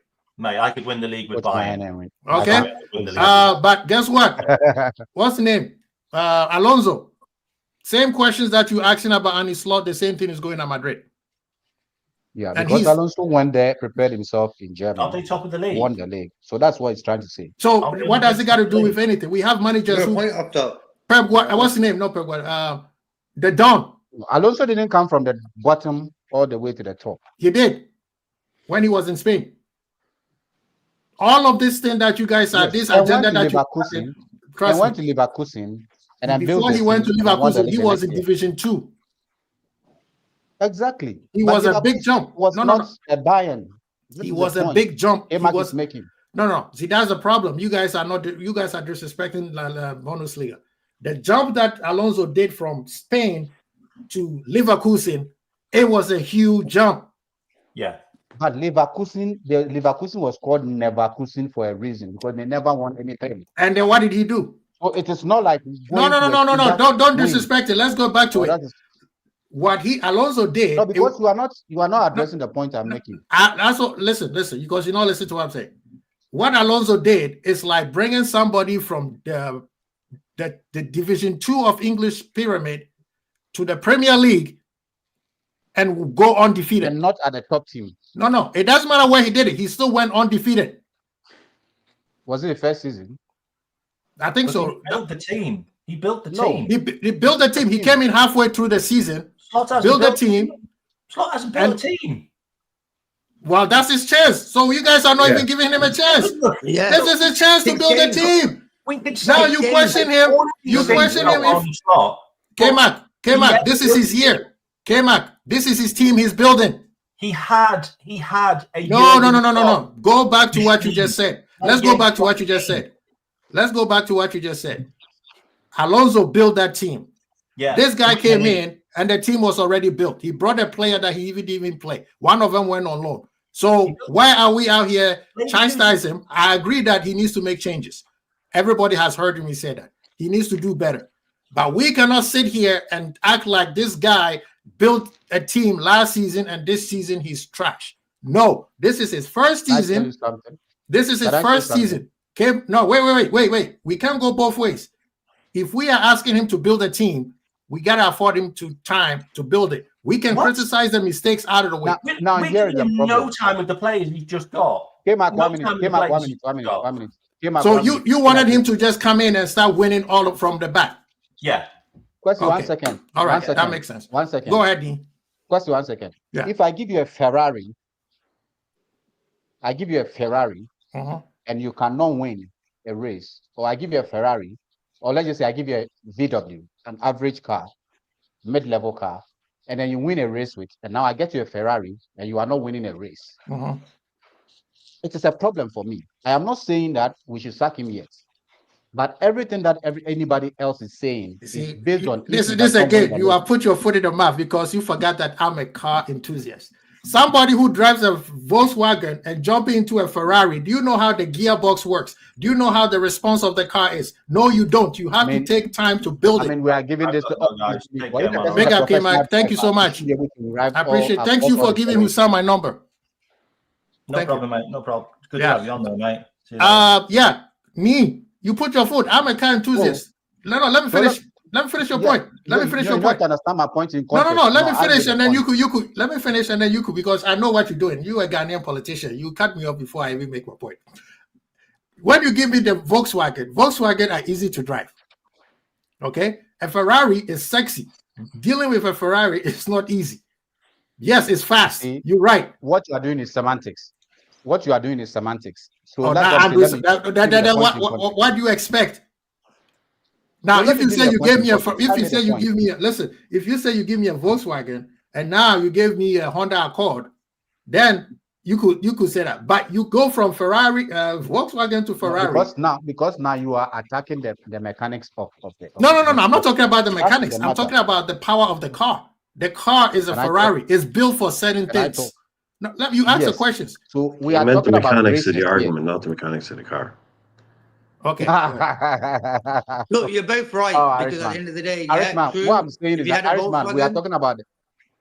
If you had a Volkswagen and you're given a Ferrari, you should win the league again. But the thing is, it's not even it's only October. But let's not forget, let's say all things being equal. So let's not say that this one the mechanics work different, this one the transmission works different here and that. No, all things being equal. So that's what I'm trying to say. Car, it's totally different to a standard Volkswagen. That's the part that I'm trying to let him understand. You can't just because one is faster. Now you are making my point for me. So now you are making my point for me. So I'll come there. So that is what's going to now make my point for me. So are we now trying to say that is what K-Mac is trying to say? That is why I say, as the manager built a team that is too big for him. That was a point I made from the beginning.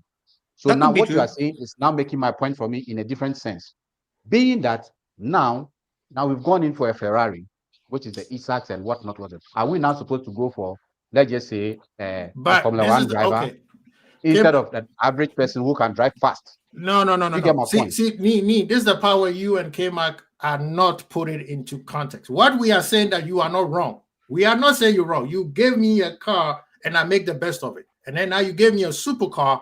I still need to figure out how this is the power I'm trying to tell you about cars. The person driving the car and the car have to be one. Thank you. Okay, and that's what I'm trying to tell you. That one, it takes time to be one with the car. Okay, just because the car is fast, Yeah, just because the car is fast, any idiot can sit in the fast car and slam the gas, and then guess what happened? They wrap it around a tree. What you don't get is when you are dealing with, and this is a professional coach, so when you are dealing with a professional driver, let's just say the Formula One driver, he can drive across the spectrum. That is where I said all things being equal. See, that's he can drive across the spectrum of vehicles. You see, let's not make it about semantics and taking. Okay, then I can also give you the same thing. I can also. That's why I tell you be careful with me because I love cars. Who's the GOAT right now in F1? Hamilton. That's up to you. Okay, no. Don't say up to me. Don't be disingenuous. No. You want to tell me that Hamilton cannot drive a regular Volkswagen? No. We're going with the analogy of you saying a Formula One car can drive across the spectrum, which is true. But then he's driving against other Formula One car drivers who also can drive across the spectrum. He moved from Mercedes to Ferrari.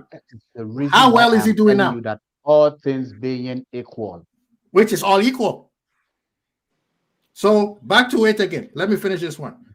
When Hamilton was winning, before Verstappen was winning, he had one car. He and the car, the F1 had the rules on the car they should use, right? He and those rules were one. He won 7 times in a row. And then when Verstappen started challenging him, aka Arsenal, which that's me doing too much, they changed the car. Right? They changed the car. The car was way faster than what it was. He could not figure the car out. That was his last year with Mercedes. He had issues with the car. The same car, Mercedes. He's like, this car is bouncy.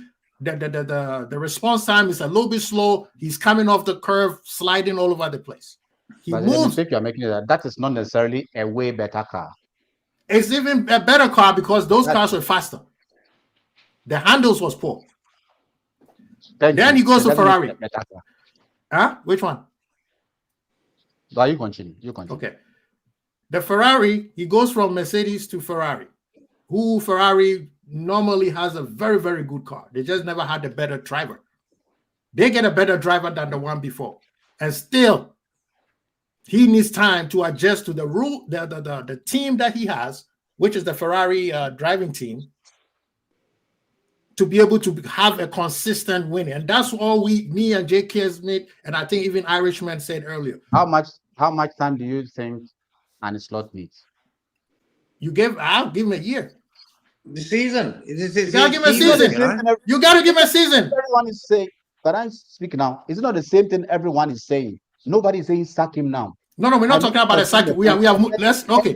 Let's make one thing clear. We are not on the sack him train. So let's push that aside.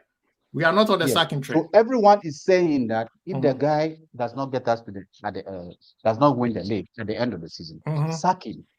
And then that brings us to the same context of the vehicles. But on Saturday, people said sack him did after 6 games. Oh, come on, but we are not talking about people. Okay, so now we agree.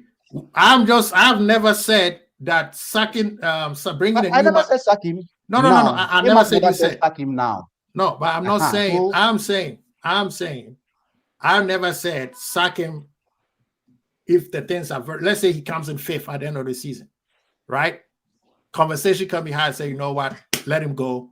Let's bring a new man. But what I've said is this: we need to stop getting to our mind that we should do what Chelsea did or what Real Madrid have been doing for years, and that is their system. Chelsea took time to sack managers and sack managers and sack managers and sack managers. Right now, look at what they're doing now. They realize that they can't continue doing that. Even them, they realize that is not a sustainable system. Real Madrid, who spend money out of anywhere, even them, the bank have told them, hey, we're not giving you any more blank checks. So we have our system. We take time with our manager. We will be frustrated. Yes, but it doesn't mean that there's always not another better manager. Just like Irishman was telling the gentleman in the chat, Klopp still only won 1 league. Before Klopp, what was the number of years our managers was spent in the team? I mean, Rodgers got what? 10 years before. Rodgers got what? 3 years? He had a bit of time. I think Suarez kept him in a job. Kenny got 1.5 years. Uncle Roy is the only one I remember who got sacked 6 months into the joint. So let's Don't not talk see about, we don't United talk then. about Roy. We Can I don't just talk about quickly Roy. say, That was like a blip in our mind, in the system for us. Go ahead. can I just So quickly say my to one something okay, K-Mac was saying? Yeah. I have, and I think K-Mac was being K-Mac, and he was kind of portraying something in a particular light to make it seem worse than it is, to prove his point. But I have absolutely no problem whatsoever with Jurgen Klopp doing an interview after the game and Arne Slot doing an interview after the game and breaking down what we did in individual moments to beat a team that we just beat. Like and being he's the only open and one who being does honest. it. But it's not like he said, oh, he would just, if you watch those interviews, he literally talks about, well, we know this team does this, so we did that. We know they do this, so we did that. He was only ever talking about the things that they had done in that game specifically that helped them beat that thing. Because he knows people like that. He was not. That is not the same as Arnie. You're playing Arsenal at the weekend. What's your plan? And he gives an interview laying out exactly what his tactics are and exactly what he's going to do at the weekend. That's telling people what your tactics are. K-Mac was making it sound like, oh, this is how we play and this is what we do. He didn't watch those interviews, and all he really did was just point out that what we did against those teams. I think that's disingenuous to say that he was out there telling the world how we play football. And I don't get people that like. But it's also disingenuous, Quasi, to think that. Yeah, that one manager, it makes no sense to me. That's over. A Premier League manager and a scouting squad. They don't have a scouting squad. Yeah.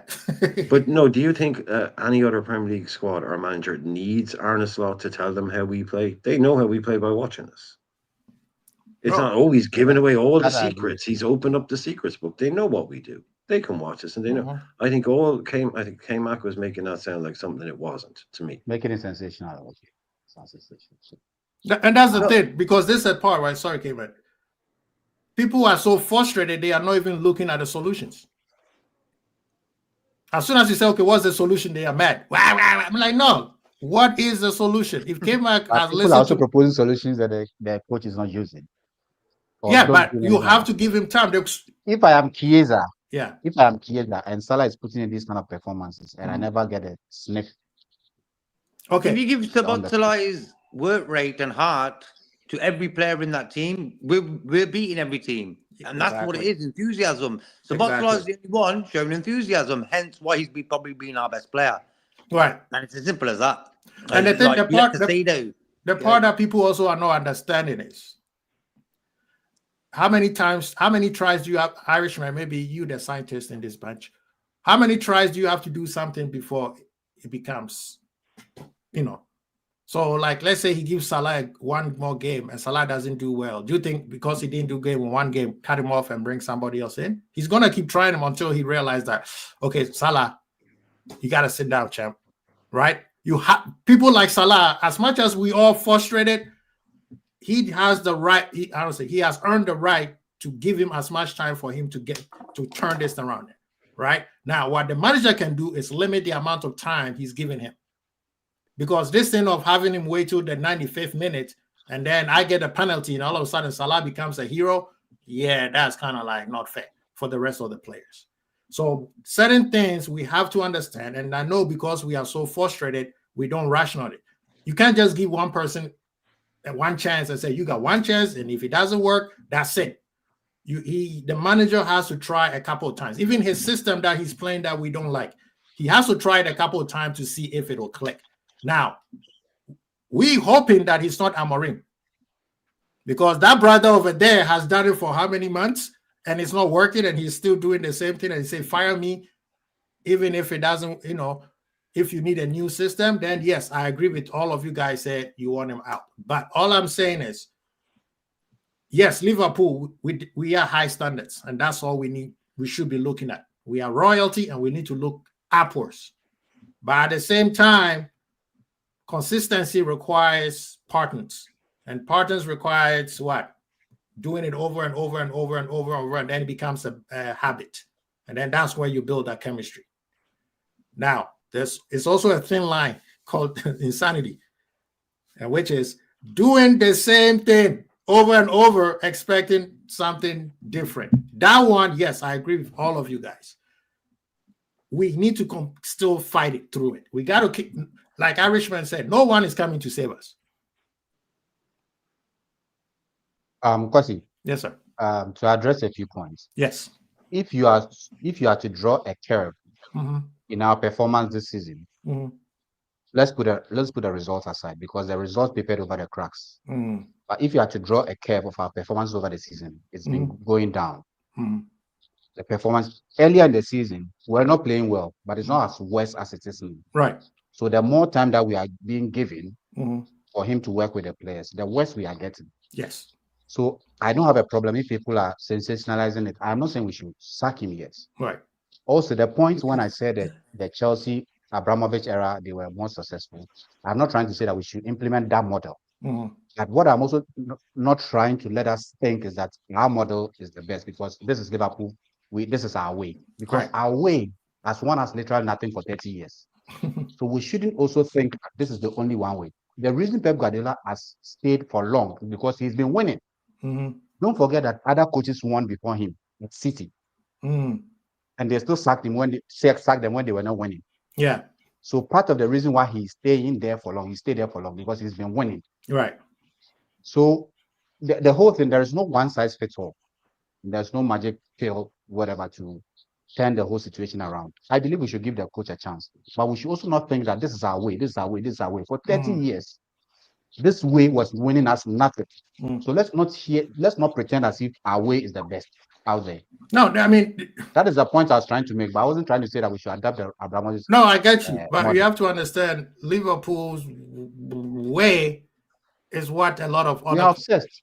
Yes, every club has their core belief, right? Remember, K-Mac was the same person who said the grown folks have come back, i.e. Edwards and the backroom staff that was let go, right? And they came back and we win the league. It wasn't by accident. By the way, big up to Selena for being the new subscriber. Thank you so very much. I hope you're a Liverpool fan. What I say is the reason why even I myself, who usually believe I'm a calm-minded person, right, is upset now is because I see the problem as insanity, meaning he's doing the same mistakes game, right? That one is what is frustrating. Because if it was different mistakes, then I say, okay, they have in jail, they're trying to figure it out. This one is the same mistake over and over and over, and that is the part where I'm frustrated. But still, I have to give him time. Now, in terms of whether he's going to stay or not, that is Edwards and Hughes' decision. Trust me, if Uncle J Dub and Jay Werner are not going to be spending 400 million and have us be in 16th place like Manchester United was last year. But the fan needs to understand, just like we making fun of Trent, that the grass is not always green on the other side. If you want him out whenever you want him out, that's fine. So we just have to be careful. We don't bring somebody who's going to tank it, and then we have to spend more money to bring new players in. That's all I'm saying. We need to put that in our mind. But I agree. I don't think all of us are off in terms of that this manager is making mistakes or something that he's doing is not working. The result is not even, don't need to tell us, because we were complaining in January when we said, hey, Salah is not doing well. Salah is just giving us GAs. And some people were like, well, Salah never played well anyway. He just give you the GAs, which is BS. Because when Salah first came to Liverpool, there's a reason why I think K-Mac forget that Pep Guardiola had to build a system around Salah, Mane, and Bobby. Right? To defend it against him, yeah. Yeah, that's what I'm saying. Because he said it on the documentary. I could not go to sleep when I have to play these three guys. You see what I mean? So Salah was giving us some form of performances where other managers had to have nightmares to deal with Liverpool. Right now, he is not. And people need to stop. He can't even go past this defender. You see what I mean? This is the basics of a winger. Exactly. You see what I mean? That's why I said I cannot tell them, the manager, play them at their strength when he, the manager, hasn't decided what system or who he's going to, or what position he's going to build the team around. Until he decides that, saying that play them at their strength makes no sense. Because when Klopp figured out, I'm still going to say Bobby was the system. When Klopp figured out Bobby was the system, what did he do? He built everything around that system. That's why even when Bobby is not playing, every time he brings a striker in, what does he do? He wants the striker to play just like Bobby. Right? So that's what I'm saying with me right now. The solution for me is the manager needs to figure out what his system is, and then we move forward. Because right now, bro, I will say something quickly. Look, when you look at last season, we didn't play with the number 9. Diaz was that guy. He used to drop in there. And the thing is, I don't think this manager really wants to play with the out-and-out number 9. Because when you look at the games this season as well, how many chances has Isaac and Ekitike really had? Other teams make so many chances. Harry Kane at Bayern and Haaland at City, they're getting a good 5-6 chances created by their teammates. We don't do that, bro. So for me, I'm chucking Salah on the left wing, Gapco on the right wing, and say, listen, stop cutting in, cross the ball in the box. Simple. There you go. Yeah, that's how you solve that. Why? Because we're gonna have Ekitike or eyes up there. Because we're not going to feed the number 9 in the way we play. It ain't gonna happen. Hence why I don't really understand the tactics right now. I think the worst thing will work when the midfield of Gravenberch, Sabotlo, and McAllister, whoever it is, realize, yo, the guy's in free space. Give him the ball. You know, I've seen little bits and bobs between Isaac and Wirtz when they played the other week together. There can be a connection there. That's like they're two great footballers. Why not? You know, but it's just the way what I don't really like is people saying Salah's finished and this and that, and I'm like, can't Salah have a period of his football career where he's not at it? Because why? Off-field things, what happened in the summer with Jota and stuff. He's tired mentally and physically because the money don't mean nothing to me. He could be on 100 grand a week. Who cares? You know, he wants to win things. It's Mo Salah, bro. That's how he plays. That's why he's probably the best player in the world for a while, because he's got that adrenaline and drive to win.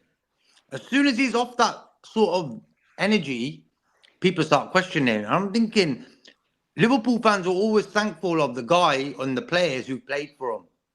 Salah still plays for Liverpool, bro, and there's Liverpool fans ripping him apart. They're not Liverpool fans. It's like, which way are our fans going right now? What's happened since this week? We've had 3 defeats away from home. It showed me that the fan base needs to sort of get a grip and do what we did in the old days and support the manager and the players. We can all say, yeah, his tactics were wrong, this, that, and the other. But at the end of the day, when we play Man United, Slot's in charge for that game. So, and I've seen things like, oh, do we give him until the winter when he's in 10th position and stuff like that in the comments? And I'm thinking, why put that around his neck? We've got a game in 2 weeks against United. Deal with that and let's carry on. Because for me,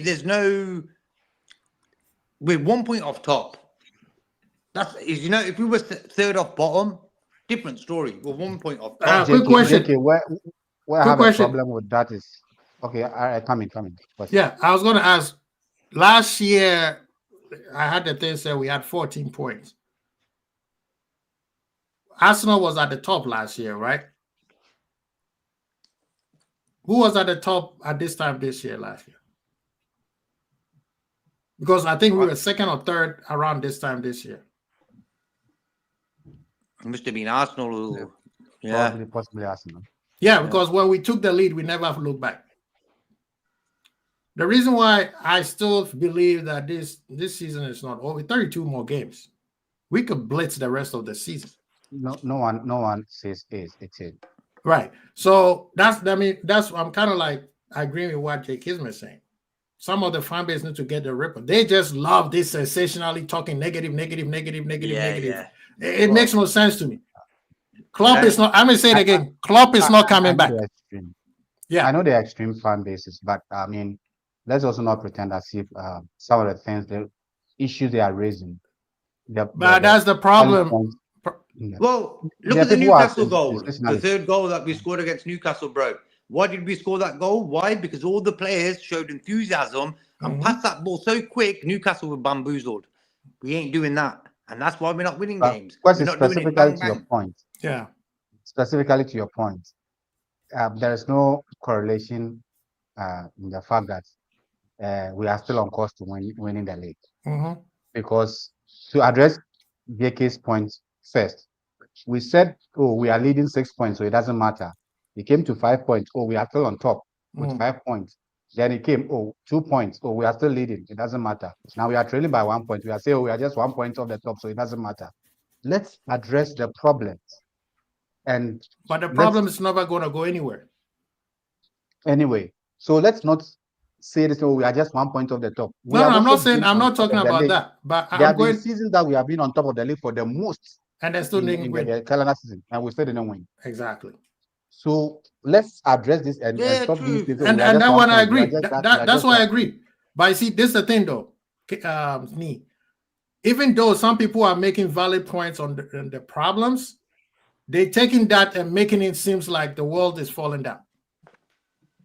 Those are sensationalists. Exactly. So Kmart came in here and make some good point, but then he over sensationalized to the point that to the point where he forgot that he was a big supporter of this manager.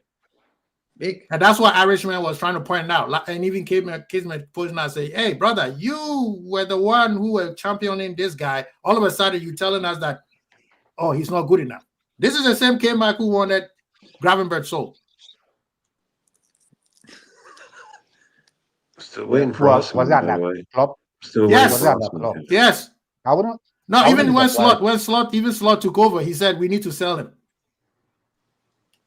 Well, it was decent under Slot. Then he took it to a different level. No. See, that's the thing that people need. That's why we say we keep receipts.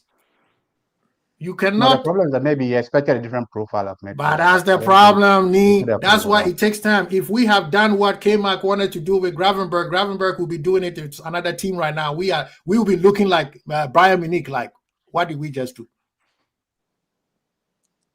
Then we ask ourselves, when we got Slot, did he have a Gravenberch type of midfielder? Probably not. Probably had a destroyer. Probably not. So he also adapted. So the what ifs, I agree with Irishman a lot. The what ifs, they don't really solve any problem. We need to look at the problem now and try and see what best we can do going forward. As for the what ifs, if we had sold Gravenberch, we could have sold Gravenberch and brought someone who would have done better than Gravenberch. We don't know. But he's doing well, so we need to support him. But I believe that sometimes K-Mac makes ridiculous comments, and that I agree with him. But that's the one that 90% of the fan base are on that mentality. I mean, on Saturday, we were here when somebody said Slot needs to go now, Christian. Because he doesn't like the style Christian of play was that on he my is. show last night, man. Christian was on my show last night. Big up to Christian. You know? Yeah. That's what, go Irishman. No, look, to me, it's just insanity. It's absolute insanity. To write a manager off at this stage, is he the future? Is he going to be here in 2 years? Who knows? But to jettison it now, and like I said last night, if you talk about maybe even, forget about what managers are out there, but if we were to do what people wanted to do, you will be saying to any manager that you're going to try and come after that we're the kind of club that even if you win a league, if you have a bad 2 months, we'll sack you. And that's not Liverpool. Again, like the Alex Ferguson thing, the Arsene Wenger thing kind of created this false idea that the best way to have a manager was to stick with him for 20 years and go blah, blah, blah. That's not the world anymore. That's not a world Chelsea right now.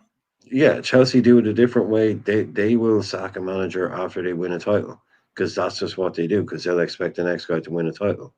They're fine with that. They just see it as part of their culture now. We're kind of somewhere in between. We're definitely somewhere in between, especially when you look at Jurgen Klopp and again, you look at Mo Salah. Being a Liverpool manager is probably one of the most stressful jobs you can have in football. It's going to take years off you. So 3 or 4 years in that job, most guys will be like, you know what, I need a break. I want to go and manage fucking Napoli for 2 years. Just chill. Or, Napoli's probably a bad example, but just go and do something else. Because it's a high stress job.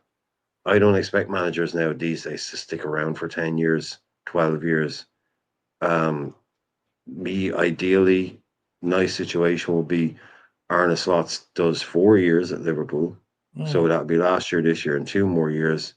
And Xabi Alonso does 3 years at Real Madrid and comes on a nice little job swap.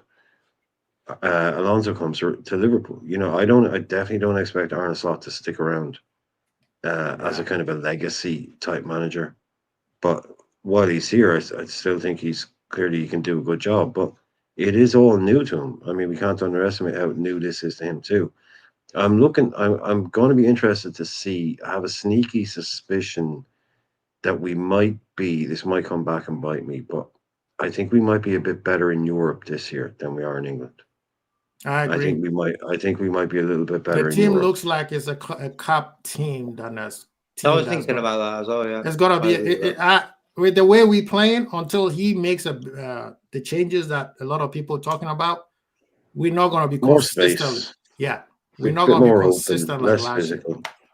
Yeah, I think Europe might suit us a bit better this year. Yeah, we have said it, but and he has already said it. He said he wants to win the Champions League. That is his goal. Yeah, but he said he's already won the leagues. Yeah, he's already won the league. So he said if I can only win, you don't need to say that. You just but he was doing one of those silly interviews where they said, "Oh, if you can only win one, which would it be?"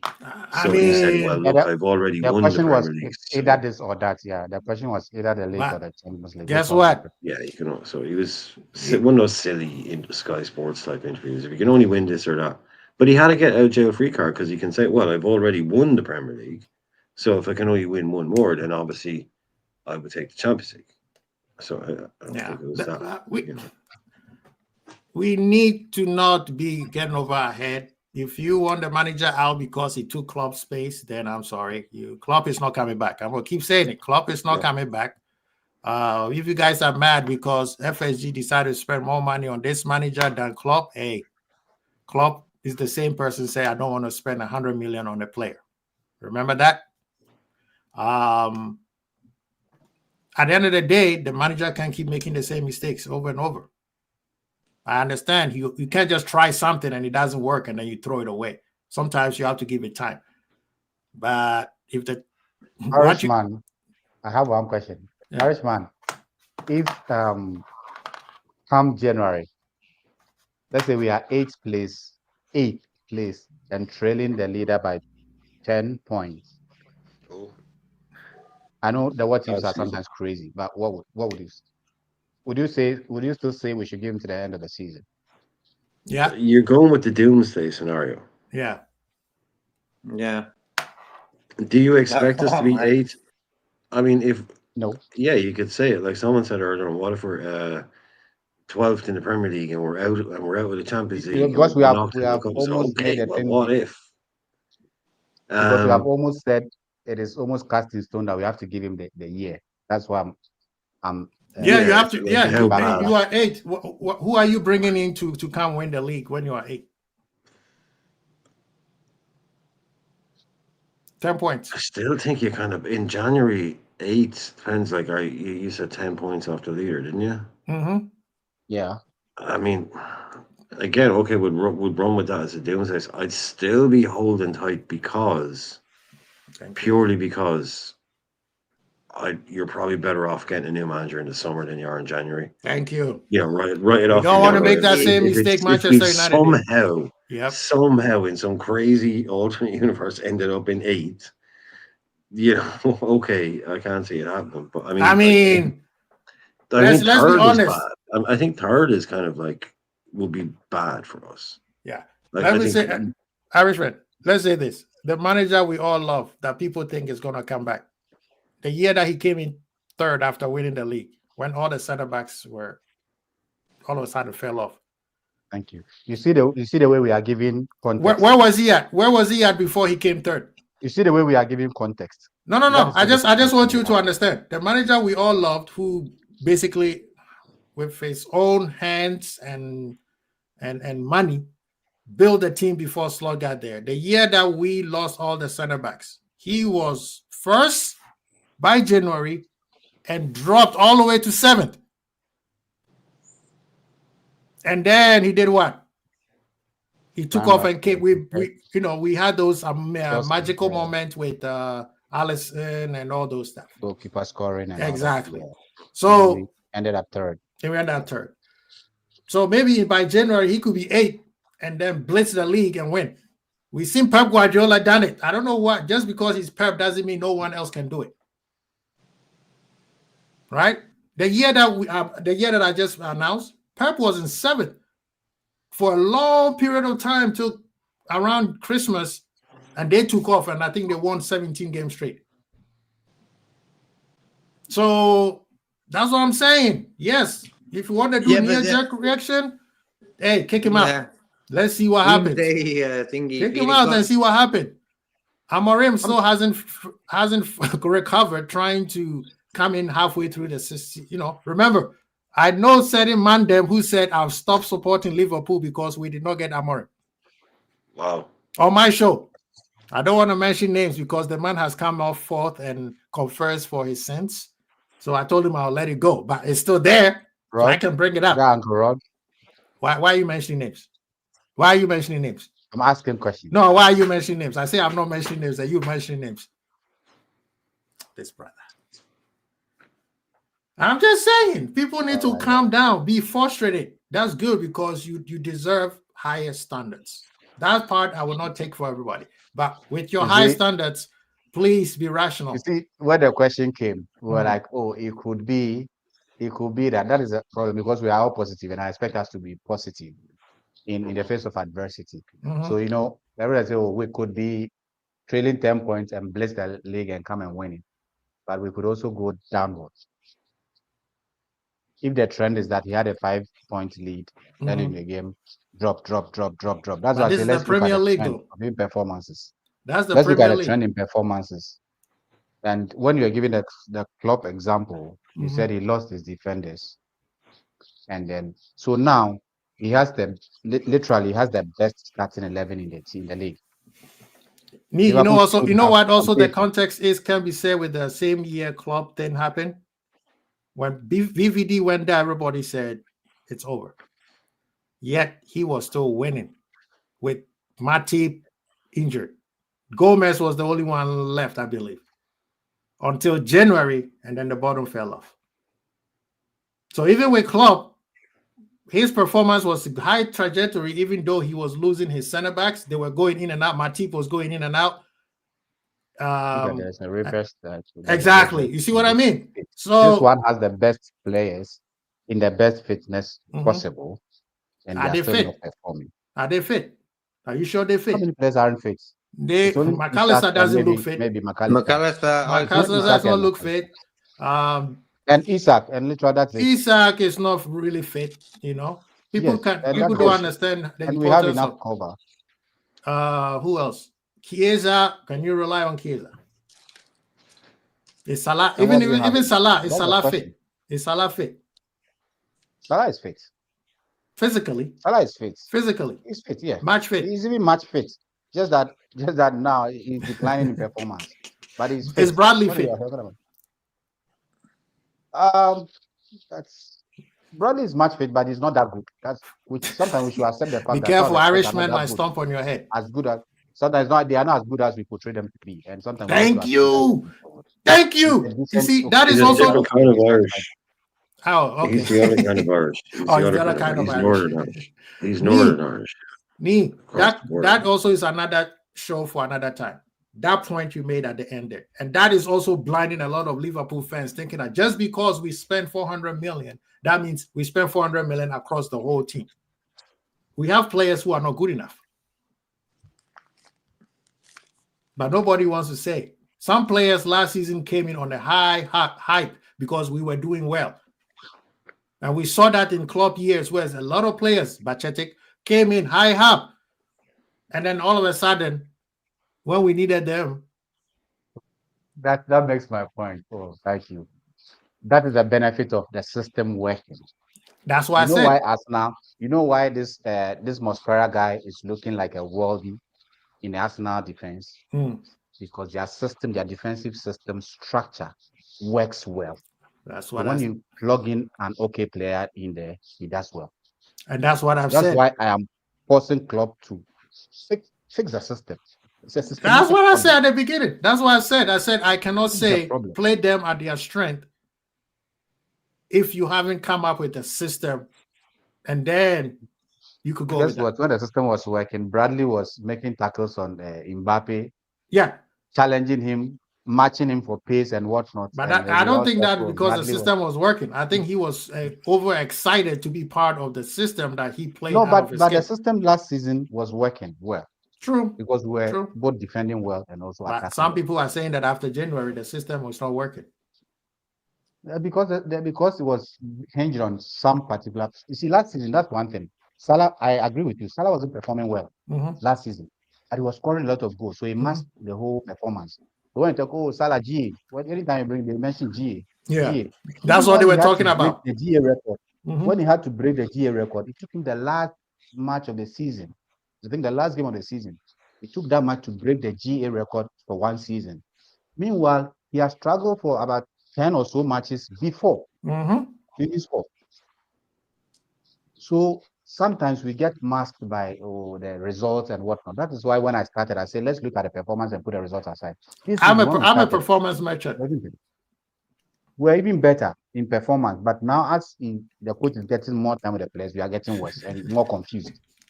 Yeah, no, I agree with you. I'm a performance merchant because performance keeps consistency, right? Even though, yes, you perform for a result, but the better your performance, the more better your result. Exactly. Yeah.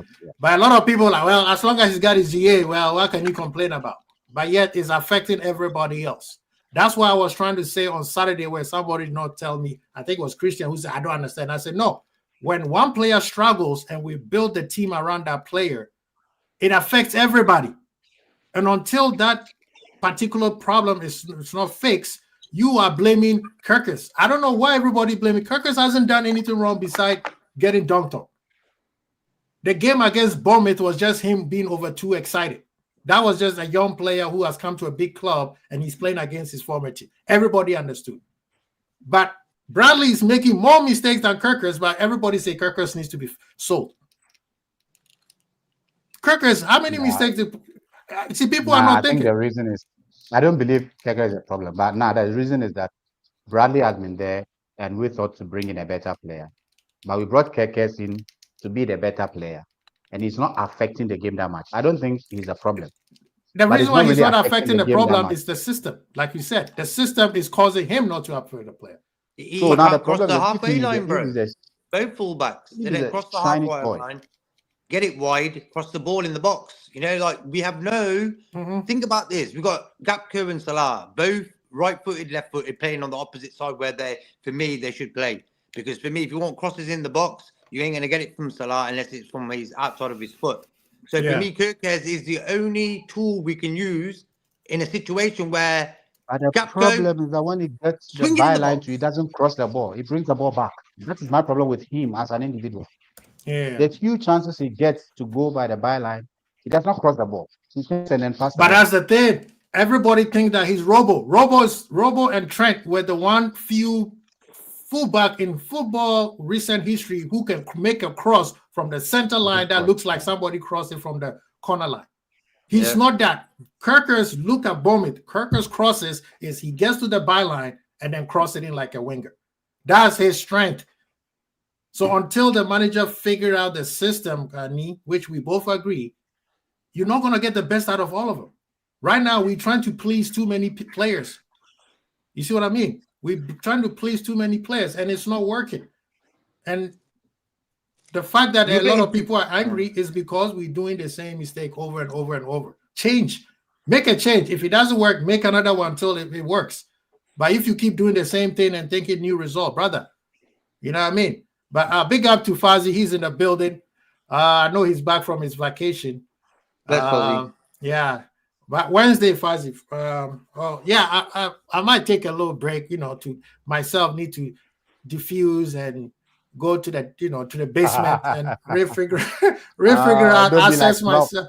Don't be like Klopp energy when the results are not coming. No. We'll be here. We'll be here screaming at each other. But right now, We just need a little break to reassess everything because Ghana needs to win this game coming up. Because I haven't put myself in the World Cup ticket thing because I'm waiting for Ghana. I know Ghana wins. Your country, it gives you a better chance to be picked in the lotto. Go ahead, Irishman. Have you seen the prices? My friend. Have you seen the prices? $6,000 in one of the tickets for one game. Oh, there's if you want tickets for the final. Nah, I'll watch it at home.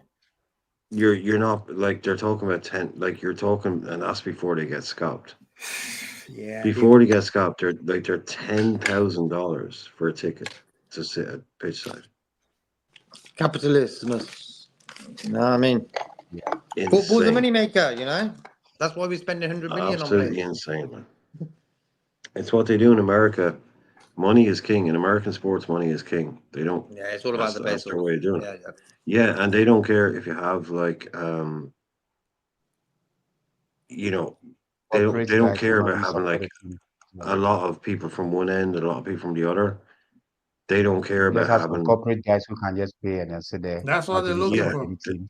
Yeah, they don't want like 20,000 Paraguay fans and 20,000 Brazil fans in the same stadium. They don't want that. They don't care. They just want to watch. They just want to charge just insane amounts of money, and that's going to get scalped because you're going to get people. I guarantee there's going to be at least someone that pays at least 50 or 60 grand for a ticket for a World Cup. At least somebody will. Someone's going to do at least. I might even go up to 100 grand on that. By the time they get scalped, 2 weeks before the final, I've got one ticket left. It could go up that high. When actual normal official prices are going up to like 10,000, it's getting people. Oh man, good luck to anyone who wants to go watch that. 3 countries as well. The World Cup's in. That's the first time ever that's happening. Yeah, it's ridiculous. I think there's like 2 games in Canada. There's a couple of games in Mexico. There's basically a handful of games in Mexico, a handful of games in Canada, and then everything else is just in America. So it's if you were to watch it right now, if you were just to start to watch the coverage of the World Cup right now, you would have no idea that it been held in Mexico and Canada. You would assume it's been held in America because it's all about the World Cup in the US. It's literally been projected that way. People are going to be shocked to find out that there's some games are like in Canada and stuff. But yeah, anyone who gets a ticket to that final, man, fair play. I think it's New York final. Anyway, gents, thank you so much for coming in. I think we try our best to talk more solutions than the problem. The problem is the problem. I don't think we got problems now. Yeah, the problem got problems. We're giving the coach 2 weeks to go, and I think. Yeah, we're giving the coach 2 weeks to go assess. If he comes back and he's doing the same mistake, hey, yeah, the next international break will be 2. I know. We will just have to leave K-Mac. We have to release K-Mac on him. This time we're just holding K-Mac back for a little bit. But yeah, the first match is against Manchester United, and if the players are not up for it, oh my God. Can't wait for that one. Yeah, that one, if the players are not up for it, there's no excuse. Then everybody can get it. Exactly. If they're not up for that game, I'm giving up. You got to win that. Yeah, absolutely. Got to win that. That one at Anfield. I don't even care if it was at Anfield or Old Trafford. If you are not ready for a Liverpool versus Manchester United and you're a Liverpool player, that's why last year Trent and what's his name? Jones got so much stake because for a game like that, they were not ready. How? We don't know. And it was at home. But that's all I'm going to say. Big up to the people in the building. Thank you for all my people who came and watched us. Thank you, man. This has been a great show. K-Mac, Jake Ismed, me, Irishman. I appreciate all of you guys. We tried to talk to solutions, and I think we did well. I would say maybe 55% more solutions than the problems. It's not going to be an easy road. I think, like I've told people from day one, we're not going to see the best of this team till next season. You can't ask FSG to spend all this money, bring all these new players in, and we're going to be at 10. That's impossible. And next year, guess what? We need new players. So that means we have to get players that also have to gel into the new system. So I'm just saying, Fuzzy is losing his mind. Fuzzy, we've been waiting for you all day, man. Next time, I promise. Next time, I promise. But yeah, man. Yeah, he has to fix it. At this point, I don't think it's a major problem. I think it's just 1 or 2 tweaks here and there. And my thing is identify the system and then build everybody's strength to the system. And if those who can do it, I'm sorry, next year we take you, we send you to the basement or we throw you to the, you move on. But Irishman, you got a show coming in? Yeah, sure. Probably about an hour, maybe. Get something going. Okay, people, please go to my brother's channel and subscribe if you haven't. Fuzzy's in the building. Go subscribe to Fuzzy's channel.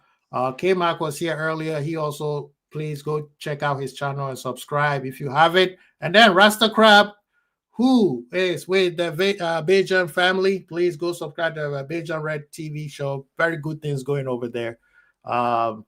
Thank you for you guys, man. I really appreciate you guys helping me because today I was about to go on a tangent, but that didn't work. So big up to me, big up to all of you guys, man. Crazy Bold. Peace.